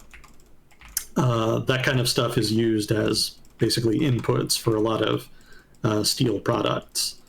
So by extending the tariffs in his second term to include not only raw steel, but also steel derivative products, they kind of closed that loophole, which undermined the tariffs in his first term. So I suspect that he's thinking of doing something similar with copper, where the tariffs apply not only to copper, but copper products. And I think the idea here might be to return relatively more copper refining rather than copper production to the United States. And hypothetically, that could work. That could be useful, but I don't know that copper refiners are necessarily gung-ho about investing in the United States, especially since all of the tariffs that Trump is implementing could be rescinded at virtually any time within the next 5 to 10 years, depending on political wins. So I suspect they'll sit on their hands and wait how things turn out, and then maybe we'll make more decisions about investing in the United States after the current era of political drama is mostly past. And they'll probably prefer to make their money investing in more stable, predictable environs. But that's not going to stop Washington from trying. So this is some more drama to look forward to at the end of July and early in August.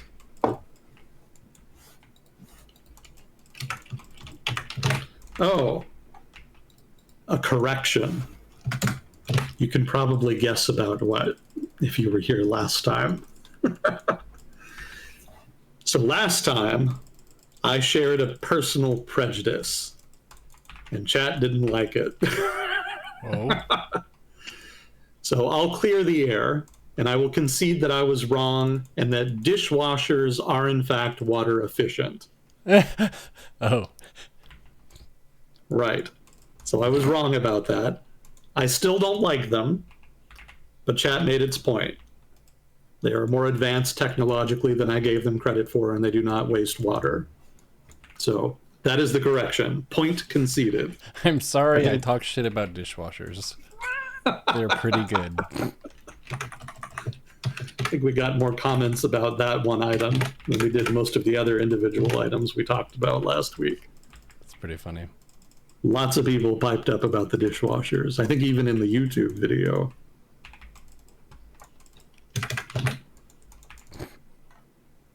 That'll teach him. Never talk shit about dishwashers. They'll send people at you. Whirlpool's agent will be speaking with you shortly. Oh, jeez.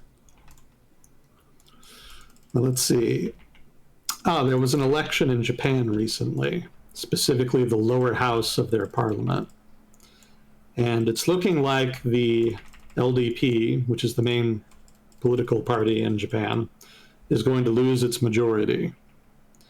Now, this is after they'd already lost a seat in recent elections in the upper house, so now it looks like they're going to have a repeat in the lower house. I would guess that they're still going to be able to form a majority, but they're going to need to build a coalition first. And that may or may not work in the medium term. We'll see. But the LDP continues to struggle with legitimacy. Lots of people in Japan now don't like them. They think they're too corrupt, been around too long, too old-fashioned. A lot of people now want some change, but can't really agree on what that change should look like. One of the notable developments, shall we say, in the recent election was how successful a relatively new political party was, which was a party called Sensaito. And this is a far-right nationalist party, which, as you might guess, is very anti-immigrant, unsurprisingly. They haven't won like huge chunks of seats, in the parliament, but I think they did pick up something like 10% in the local Tokyo election and a couple of seats in the House. So that's significantly more than what they had before, even if it's not that much, and that does suggest that there is some momentum to their style of politics. So it'll be interesting to see if there's a return to ultranationalism in Japan over the next 10 to 20 years. It didn't go very well the last time, so that's definitely something to keep an eye on.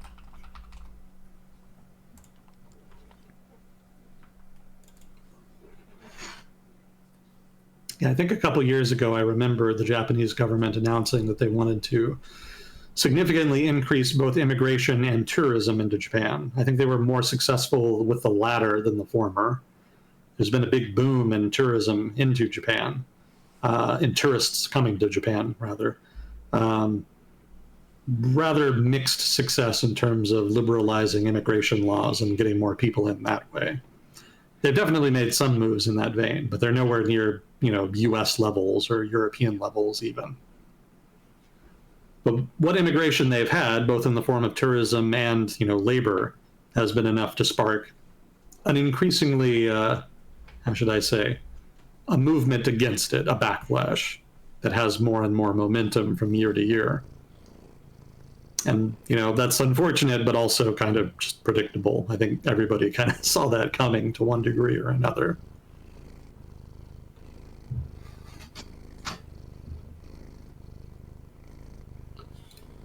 Let's see.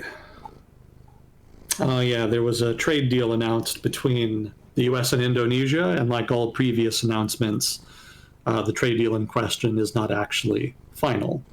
It's just more of a preliminary agreement. We'll see if they can actually close it here. Basically, the quid pro quo here is that Indonesia is going to open up access to big chunks of its economy that had previously had either tariffs blocking access or non-tariff barriers of one kind or another. Indonesia, for its part, wants the United States to reciprocate by exempting certain goods from tariffs on Indonesia. So Indonesia is a big exporter of cocoa, rubber, crude palm oil, coffee, nickel, etc. I think nickel especially is a growth industry for them. So they want the United States to exempt those categories of goods from its tariffs. And there will be tariff hikes, basically. Indonesia has conceded that. But they're hoping by doing so that they can get some concessions in other areas. That said, I don't know how substantive the concessions Indonesia has made actually are, since some of it is just kind of superficial. For example, they agreed to buy jets for their flagship passenger carrier, and specifically buy the planes from Boeing. But they may have been planning to do that anyway, so I don't know how much of a concession that really is. Also, the state energy firm is going to import energy from the United States as a concession, but I have to imagine they would have already been doing that. And I imagine they would have been buying most of what they needed, so presumably there's not a lot of slack there. So I'm not sure if they're just promising to buy an arbitrary amount in excess of what they need, just to shovel more money into American energy firms, or if they're just making a generic promise here to buy from the United States that they can claim to fulfill just by pointing to pre-existing orders that were already in place. It's a little hard to tell where the theater begins and the substantive negotiations begin with the Trump administration. So these kinds of concessions, I think, might be more for the kayfabe than anything. But there are more substantive concessions that they've noted. They say that technology products, that is to say US technology products, will be exempted from Indonesia's local content rules. So this is a kind of non-tariff barrier to trade in a sense. It requires foreign producers that want to manufacture in your country, or in some cases to even sell in your country, to partner with a local producer or seller in order to do so. And that in turn gives the local producer a chance to kind of learn from the more experienced foreign outfit and in turn eventually become self-sufficient. So hypothetically, US technology products will not be subject to this in the future. Let's see. Also, just there will be a general zero tariff regime vis-a-vis US exports into Indonesia, and some US goods will be exempted from import quotas. I thought that was interesting because they could have just said, hey, we won't charge any tariffs, and then left the quotas that they wanted to do kind of off the table. Quotas are kind of a non-tariff barrier that allows you to effectively block imports without actually raising tariffs. So that's a popular concession in trade negotiations where everybody will agree to lower tariffs, but then there will be some kind of quota regime in place to inhibit some of the disruption to local industry from an influx of imports. So here, Indonesia is even going so far as to waive their right to do that. They're not only promising zero tariffs, but also not to use import quotas for certain goods. Not all of them, but certain of them. There's also some other items like easier import permits for goods, protection of intellectual property rights, and also compliance, just sort of generic compliance with international standards on export and import of goods with nuclear components, which I have to imagine is something that they were going to do anyway. I wasn't aware of Indonesia skimping in that regard. So a lot of this is stuff they probably were already doing or were planning to do anyway. What goods with nuclear components do they export? The United States exports a lot. But one of the conditions for allowing other countries to import our nuclear equipment is that they have to adhere to various international treaties governing the management of nuclear technology. I think a lot of it is the Non-Proliferation Treaty. Is it energy stuff? Specifically nuclear reactors. If you want to build a nuclear reactor, you have to adhere to certain standards. You have to promise not to spread the technology around. You have to promise to put certain protections in place to ensure nobody in your own country accidentally or on purpose spreads nuclear technology around the world. And if you meet all of those standards and requirements, then you will be allowed to import technology and equipment and whatnot into your country that will allow you to build a nuclear reactor.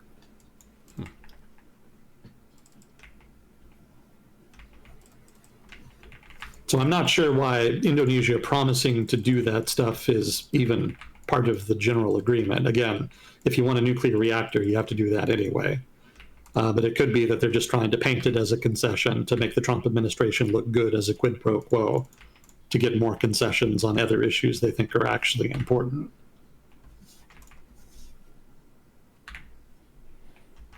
I see.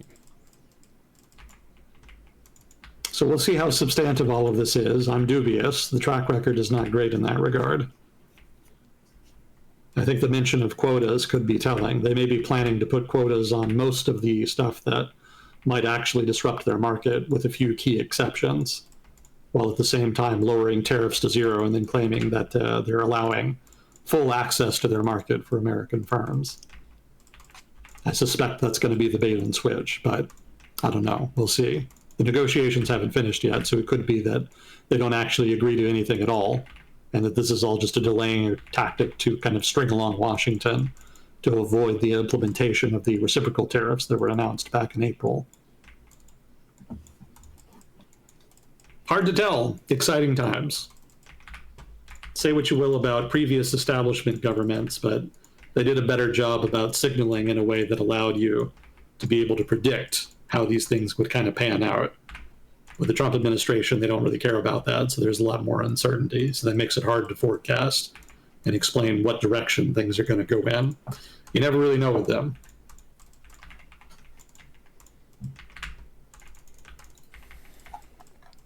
Keeping everybody guessing. Yeah.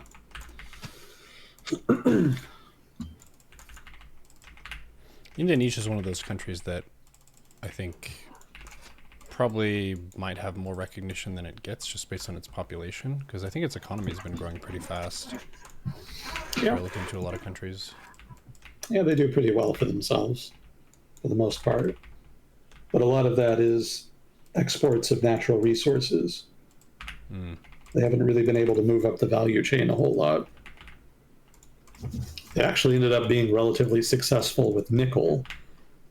I think very early on in this segment, actually, we even talked about it. Indonesia announced that it was going to try to incentivize nickel companies to actually refine the nickel that was mined in Indonesia in refineries built in Indonesia, whereas before, nickel was mined in Indonesia but was then exported abroad where it would be refined in other countries. So the Indonesian government, what they wanted to do was to basically condition access to nickel deposits in Indonesia on agreeing to refine at least some of it within Indonesia. And I remember talking about it on stream many years ago, that I thought that wouldn't work because I thought there would be too many barriers with Indonesia, probably mostly bureaucratic, not just relating to cost. But the government actually apparently did play ball sufficiently to entice companies to do what they wanted. So there actually are a lot more nickel refineries in Indonesia itself than there used to be.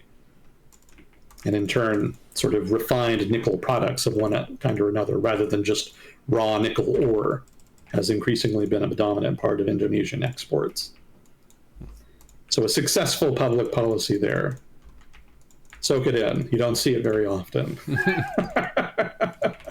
Once every 1,000 years, public policy changes for the better. Yeah. Yeah, I think they do have some services industry stuff, some manufacturing, but it's relatively limited, and I don't think it's especially internationally competitive. I'd have to read a lot more about the Indonesian economy to tell you more than that. Whenever I read about them, it's almost invariably something like nickel or palm oil. Mm-hmm.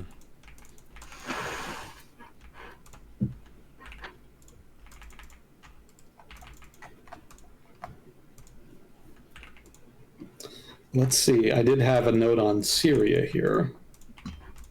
Do you remember us talking around early May about some clashes in the south of Syria between Druze and some other people, Islamist fighters? Sounds familiar. Well, it was a big clash. It was around 130 people killed, and eventually it subsided, but there's been a question since then about potential future violence targeting the Druze in Syria. If you don't know who the Druze are, for those of you listening, the Druze are kind of a obscure Islamic sect. So technically they are Muslims, but their style of Islam is not really recognized as legitimate amongst the broader Islamic community. And especially Islamists of one kind or another don't like them. They think they're apostates. So that's resulted in some tension between the Druze and Islamists. And since Syria has an Islamist government now, there's been some concern in the Druze community in Syria that they could be systematically targeted.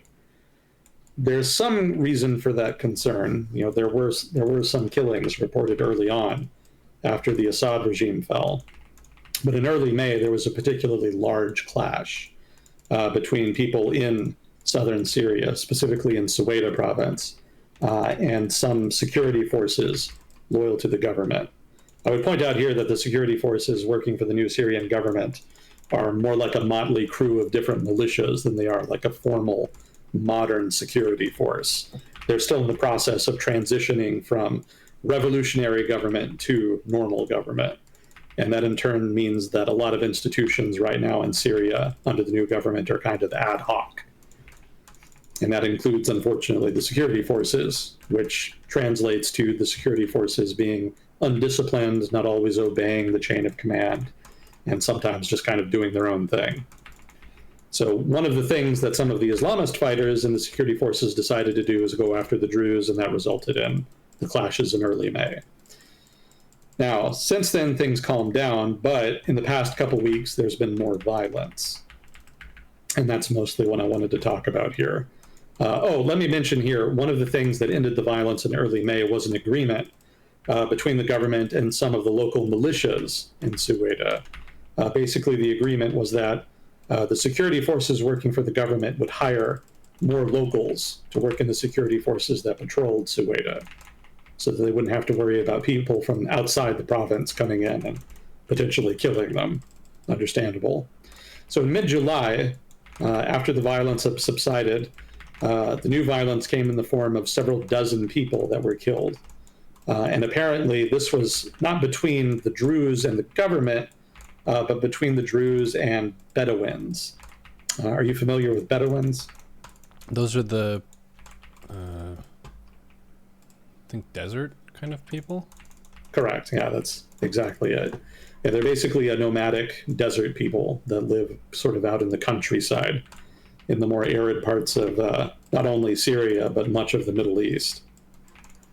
They have their own language, own culture, etc. They're not really Arabs, although there is significant Arab influence. And so sometimes they don't get along with people because they are basically, yes, definitely Muslim, but they're also very tribal. And so they tend to be more insular. They tend to retain a separate identity from the Arab majority in the countries that they tend to live in. So the result here is that somehow there was tension between the communities and they started fighting each other in Ceuta, resulting in a couple dozen deaths. And the Syrian military responded by trying to deploy into Ceuta to suppress the violence, but then the Israeli military bombed the Syrian military. The IDF has taken the position that they are the protectors of the Druze in Syria. I don't think anybody believes they do that because they actually care about the Druze. Everybody is assuming they're doing that because they want to expand influence in Syria by effectively allying with the local community in Syria to potentially use them as a foil against the government. Regardless of the reasons, though, they saw the army deploying into Ceuta as a threat to their nominal pretend allies in Ceuta, and so they attacked them with airstrikes and stopped them from deploying, which then resulted in a hue and cry in Damascus and negotiations, and eventually a ceasefire was agreed to. And as part of the agreement, the army was allowed to deploy into Ceuta, but in a limited capacity. They were not fully able to deploy all of the forces they wanted to, just a relative few, designed to basically be peacekeepers. Also, not only did the IDF bomb the army forces that were deploying into Ceuta, they also bombed Syria's Ministry of Defense in Damascus. And there was actually some quite dramatic footage of a news anchor giving a report with the Ministry of Defense in the background, freaking out when it just suddenly exploded during the broadcast. Damn.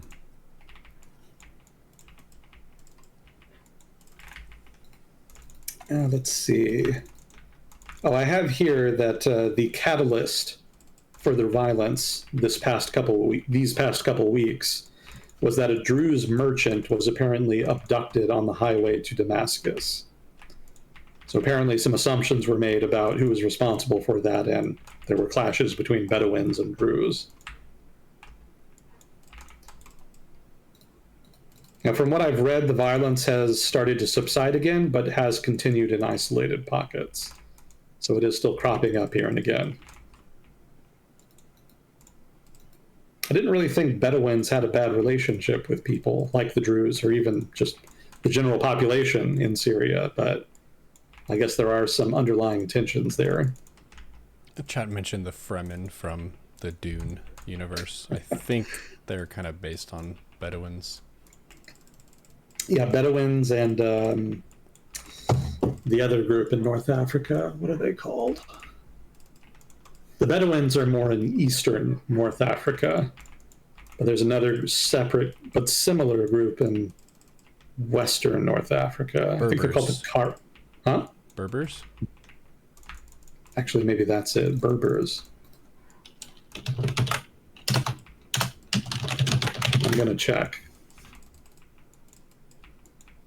All right, I don't know where I got car wreck, but okay, yeah, Berbers I think is correct. So Berbers and Bedouins. It's a good memory. Well, that was chat. Good job, chat. Oh, well, somebody in chat has good memory. Well done. But yeah, they're a direct influence on that book. What was it? Dune. Dune. Thank you. I was about to say the Arrakis book. Yeah, Dune. Big influence there. Have you seen those movies? The new ones? Not the new ones. I did see the David Lynch one in the 80s, but nothing since then. And I have read the book as well. Oh, nice. The David Lynch one is good. The new movies are quite good, I think. That's what I've heard. I've been meaning to watch them. Yeah, when I was in college, this is a quick random anecdote. When I was a freshman in college, we were required, as a precondition to graduate, to take a certain amount of credits in English. And there were two options. One of them was just a normal English class, which I really didn't want to take because I was pretty tired of English classes by the end of high school. But the alternative was a world literature class. And, even at that time, I was very interested in global affairs, other cultures, so I jumped at that opportunity. That was an easy choice for me. And as part of that class, I had to read a book and then basically write a report about its significance vis-a-vis foreign culture, a different culture rather. And so I actually chose Dune, since I hadn't finished reading it by that point, and I wrote a whole report about all of the Middle Eastern Arab influences on the book. Cool. So I'm familiar with the topic. Suffice to say, it wasn't like a grand thesis or anything, but I did note a lot of similarities there as far as Arab culture or Middle Eastern culture generally, and the cultures portrayed in the book. Mm. Man, one thing that I had to unpack and fix with myself after graduating from college was learning how to write succinctly and not try to meet word counts. It's one of the worst thing about word count assignments is it teaches you to fluff like no other. You just say like stuff that's tangential, or you're just basically nothing that's adding to your argument, but it's on the topic. Which if you're trying to write later on, then you're just putting a bunch of random shit in the report that doesn't help anybody. Well, I'll tell you what, Neuro, go to grad school. You don't have that problem. Whatever you write about in grad school is for an assignment. I assure you, you will have more than enough material to write about to meet any kind of word count.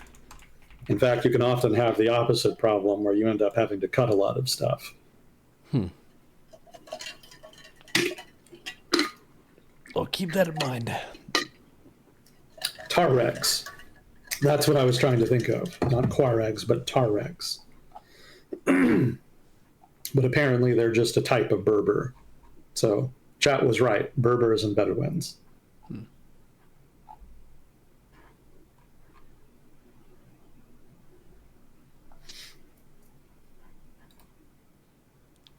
Has Agent Smith been to the Middle East to educate himself on the region? No. Oh, hell no. How's he learning about the region and culture? By reading stuff. Yep. Just gotta read. Obviously, going there, learning the language, etc., is better, but I'm poor. I can't just pick up and go. And, even if I did go, I would only be able to go like a tourist, so I'd be there for like a weekend, maybe a week or two. We don't really get vacation time in the United States. Yeah, although that's not so much an issue for me. For me, it's just more the money.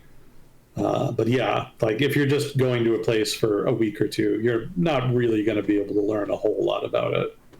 It takes repeated exposure to people from another culture over a long period of time to really get good insights. And I would say the tourist issue is especially bad if you're just going there and doing tourist things. If you're just going to see the sights, take some pictures, and then get drunk and pass out in your hotel room, you're not necessarily enlightening yourself about the other culture, right? socializing helps. You can talk with the locals, but probably a lot of them are going to be more interested in selling you stuff since you're a tourist. Yeah. The best way to learn is to actually live there and work there over a long period of time. Because then you get to deal with people not on a basis of trying to make money off of tourists, but on an equal basis. You're going to deal with coworkers from that culture, with management from that culture. You're going to deal with government officials in that culture. You're going to deal with the drivers in that culture. All of this little stuff that you kind of take for granted in your own culture, you're going to deal with that in the other culture, and you'll note the differences and learn about them in a substantive, intrinsic way. But that's just inherently difficult. Like, I'm not going to just pick up and work in another country. I don't have the skill set for it for the most part. And even if I did, it's not guaranteed I would be able to work there for a long time. It might just be an assignment for a while. So I have not lived abroad, which limits my ability to learn. So I have to restrain myself just to reading about the topics in question.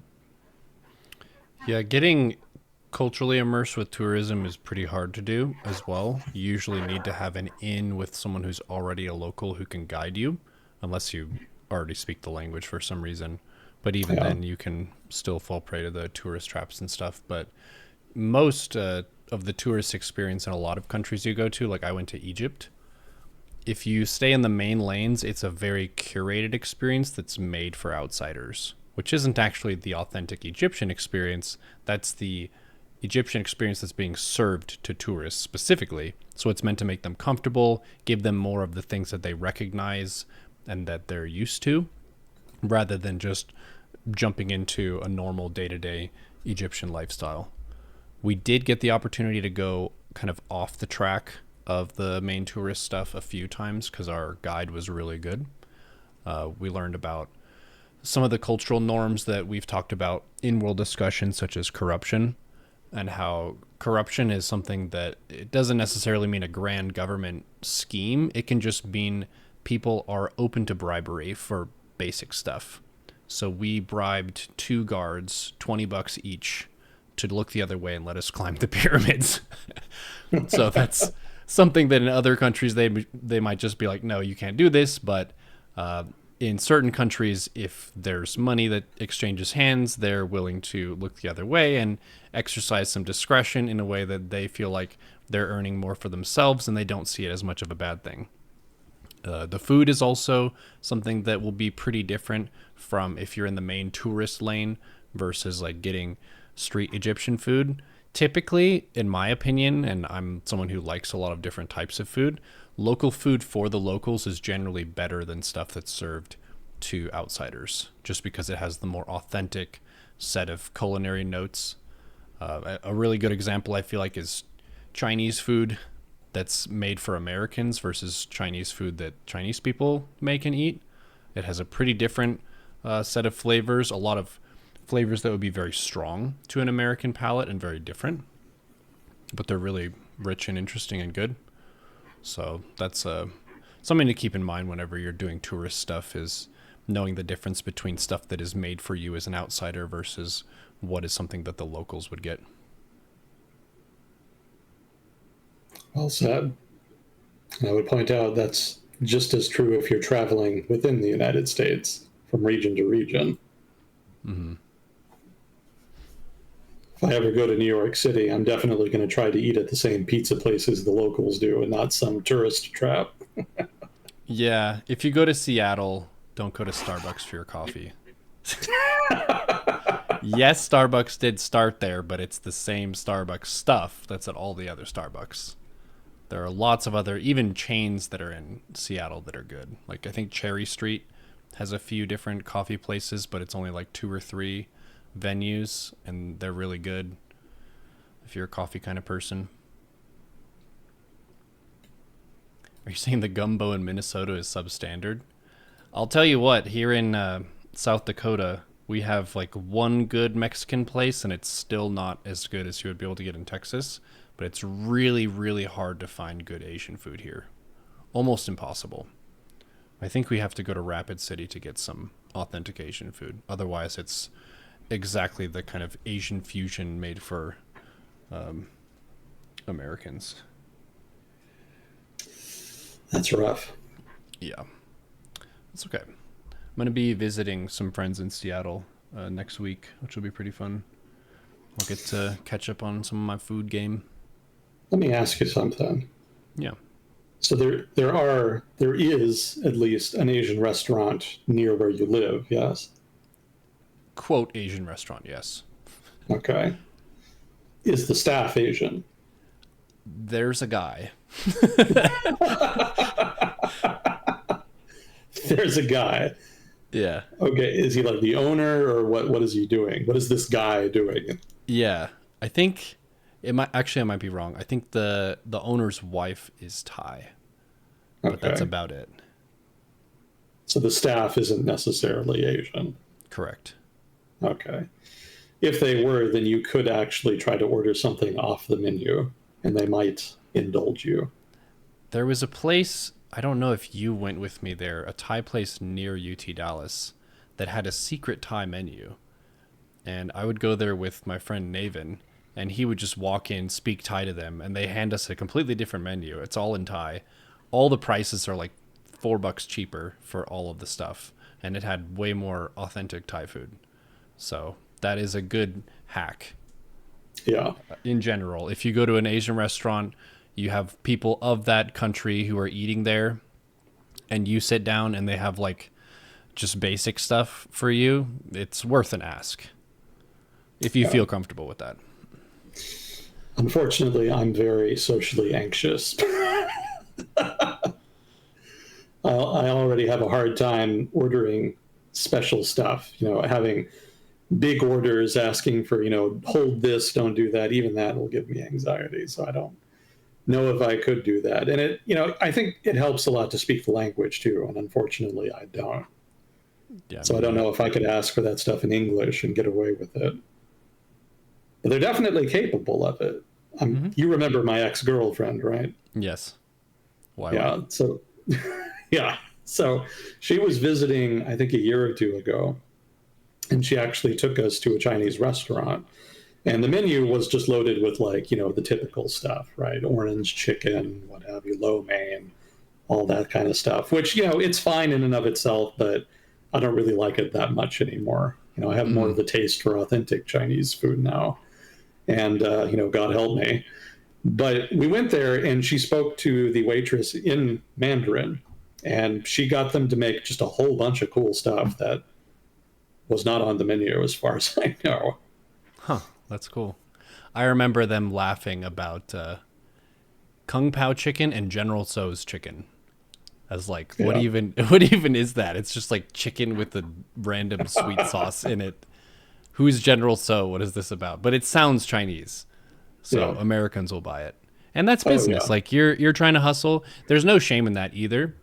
Like from a business perspective, if you're setting up a restaurant and you make stuff that's like super authentic country food from that foreign country, Americans won't eat it.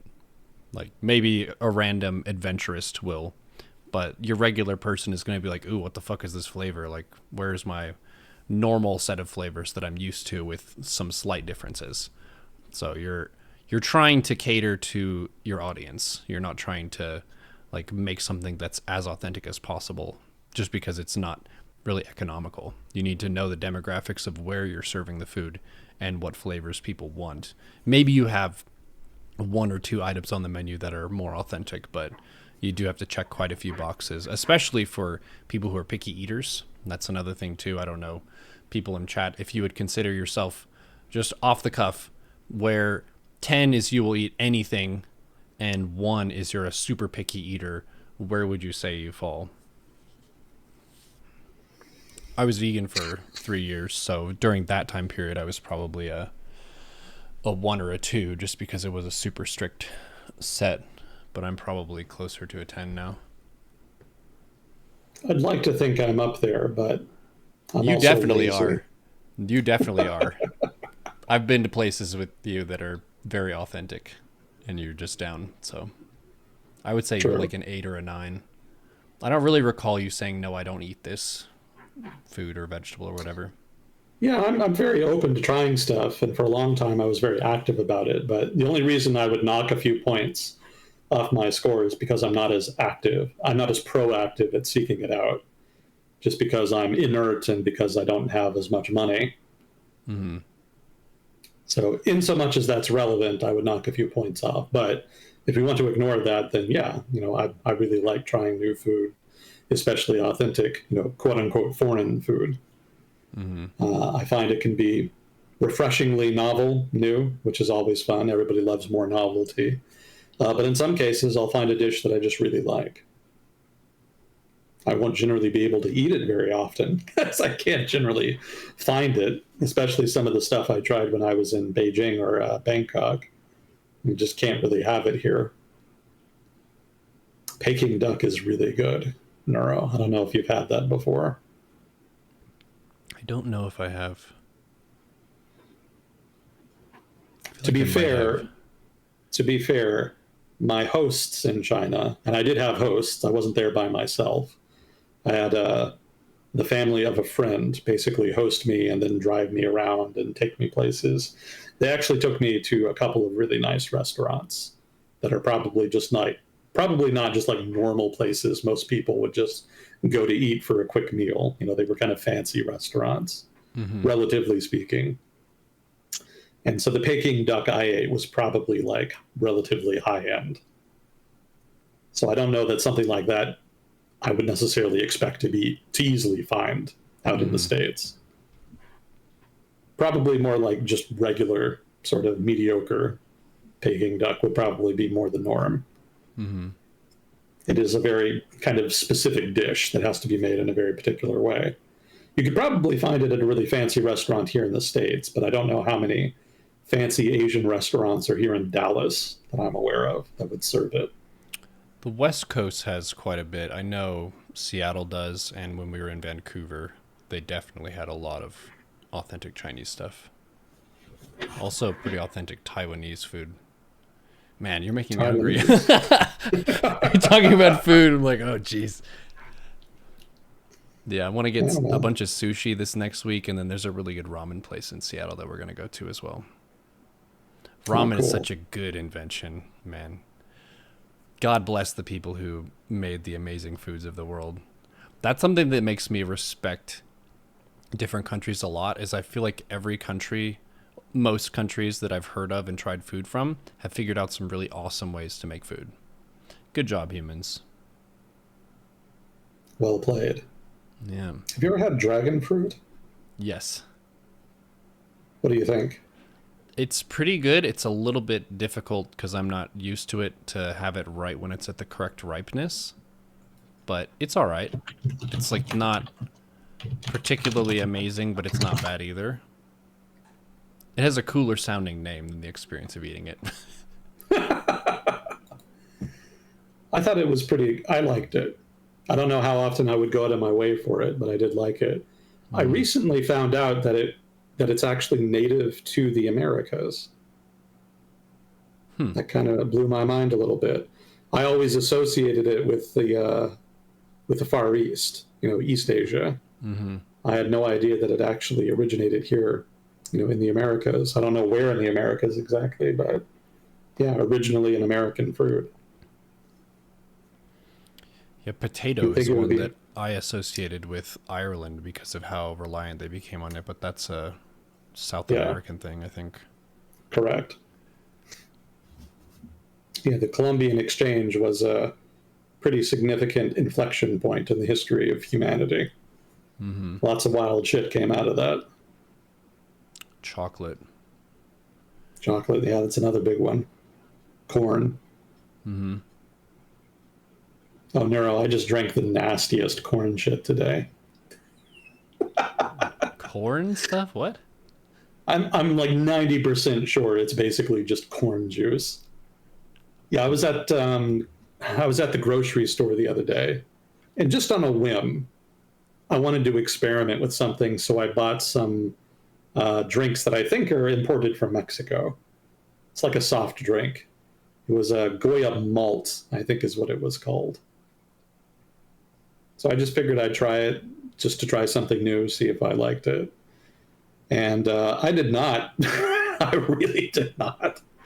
I was surprised. Normally, even if I drink or eat something I don't necessarily like, I'll still try to finish it, just because I don't like to waste food. But with this, I just couldn't. I couldn't make it. It was so strong, and it had just this very sort of starchy corn flavor to it that I couldn't handle. See if Whiskey has three guesses as to the name of it: Tejuino, Atole, or Champurrado. Or Champurrado. I didn't see any other name on the label than Goya and malt. Goya Maybe is if I the looked brand, harder. I think. The brand, I think Goya is the brand, isn't it? Yeah, that's what I'm saying. Goya's the brand. Oh, right, right. No, I didn't. I didn't. If I would have to look at the label again. Maybe there's something there I missed, but the only thing I noticed was Goya malt.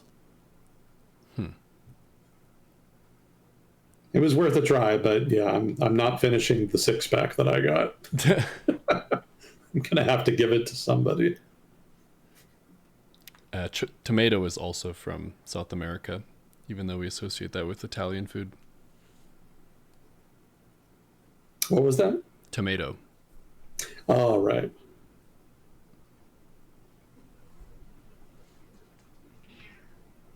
Yeah, I think we actually used to have some. I was reading a really interesting article about grains that were native to the Americas and that the Native Americans originally cultivated, but they ended up abandoning cultivation of those particular grains in favor of other foods. And especially with the Columbian Exchange, they basically just switched over to wheat in the areas where they cultivated, grains of one kind or another. And so the result is that there's this whole class of edible grains native to North America that are sort of in a halfway point between their original, just totally uncultivated natural form and sort of the more fully cultivated, developed type of crops like corn, wheat, etc., that humanity has tinkered with over thousands of years into a form that is much more productive. So these grains that I'm talking about could, if developed further, over several decades or centuries, evolve into something like corn or wheat. But they probably won't be, just because we already have corn and wheat and they kind of meet our pre-existing needs. So there's a hypothetical alternate history where some of these other grains might have become dominant strains, and you might see them largely cultivated and consumed in place of grains like corn or wheat, rather, like grains like corn or wheat. Would we potentially use them if the main crops like wheat got some disease that wiped them out? We could try, but the trouble is that it would still require a lot of time to evolve them. Because originally, if you look at a stalk of corn, right, it's large. Like corn on the cob, that'll take up your whole plate. But that's not what corn originally looked like. Thousands of years ago, corn plants originally had just a couple kernels of corn on them. They were actually originally very small. So producing corn that grows and has a whole shit ton of kernels on them, like current corn does, requires careful cultivation, selection of seeds over several generations of the corn, as well as people for that matter. And then as you select seeds for plants that produce more kernels over time, eventually you get what we have today. In order for the grains that I'm talking about to replace that, you would have to evolve them basically with that same process. That would take a lot of time. It would inherently take a long time. So it could be done, and they eventually could be a replacement, but it would not be in the short term. It would be in the medium to long term, and probably the long term.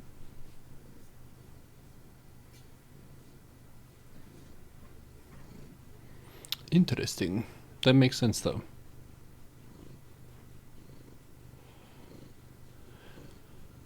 Oh, cool. We have a nice wind-down food conversation at the end of this whole discussion. If you wanted, we could switch over and do some BG3 if you're keen. Okay. Oh, wait. There was one more question. Hit it. Have you watched the new epilogue for Llamas with Hats from a few months ago? I have not. Also, I don't know what that is.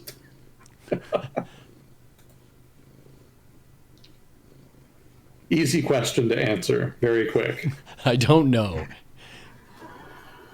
It's a nice, sturdy answer to a question. You can have a lot of confidence in that answer. Yeah. Oh, yeah. If there's anything I know, it's that I don't know.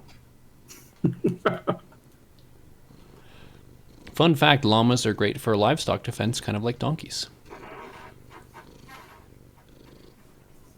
They're apparently pretty ornery. I would have never guessed. Yeah, they look pretty fuzzy and nice. Well, cool. Well, thank you, I'm Chat. down for BG3 if you've got the time. Yeah, sure. Well, Chat, thank you for your participation, your viewership, and your interest. Thank you, Fuzzy Cold, for handling questions. Agent Smith, for your time. We will see you on the next episode of Whale Discussion with Agent Smith. Yeah, thanks again. Always a privilege. Talk to you next time. GG.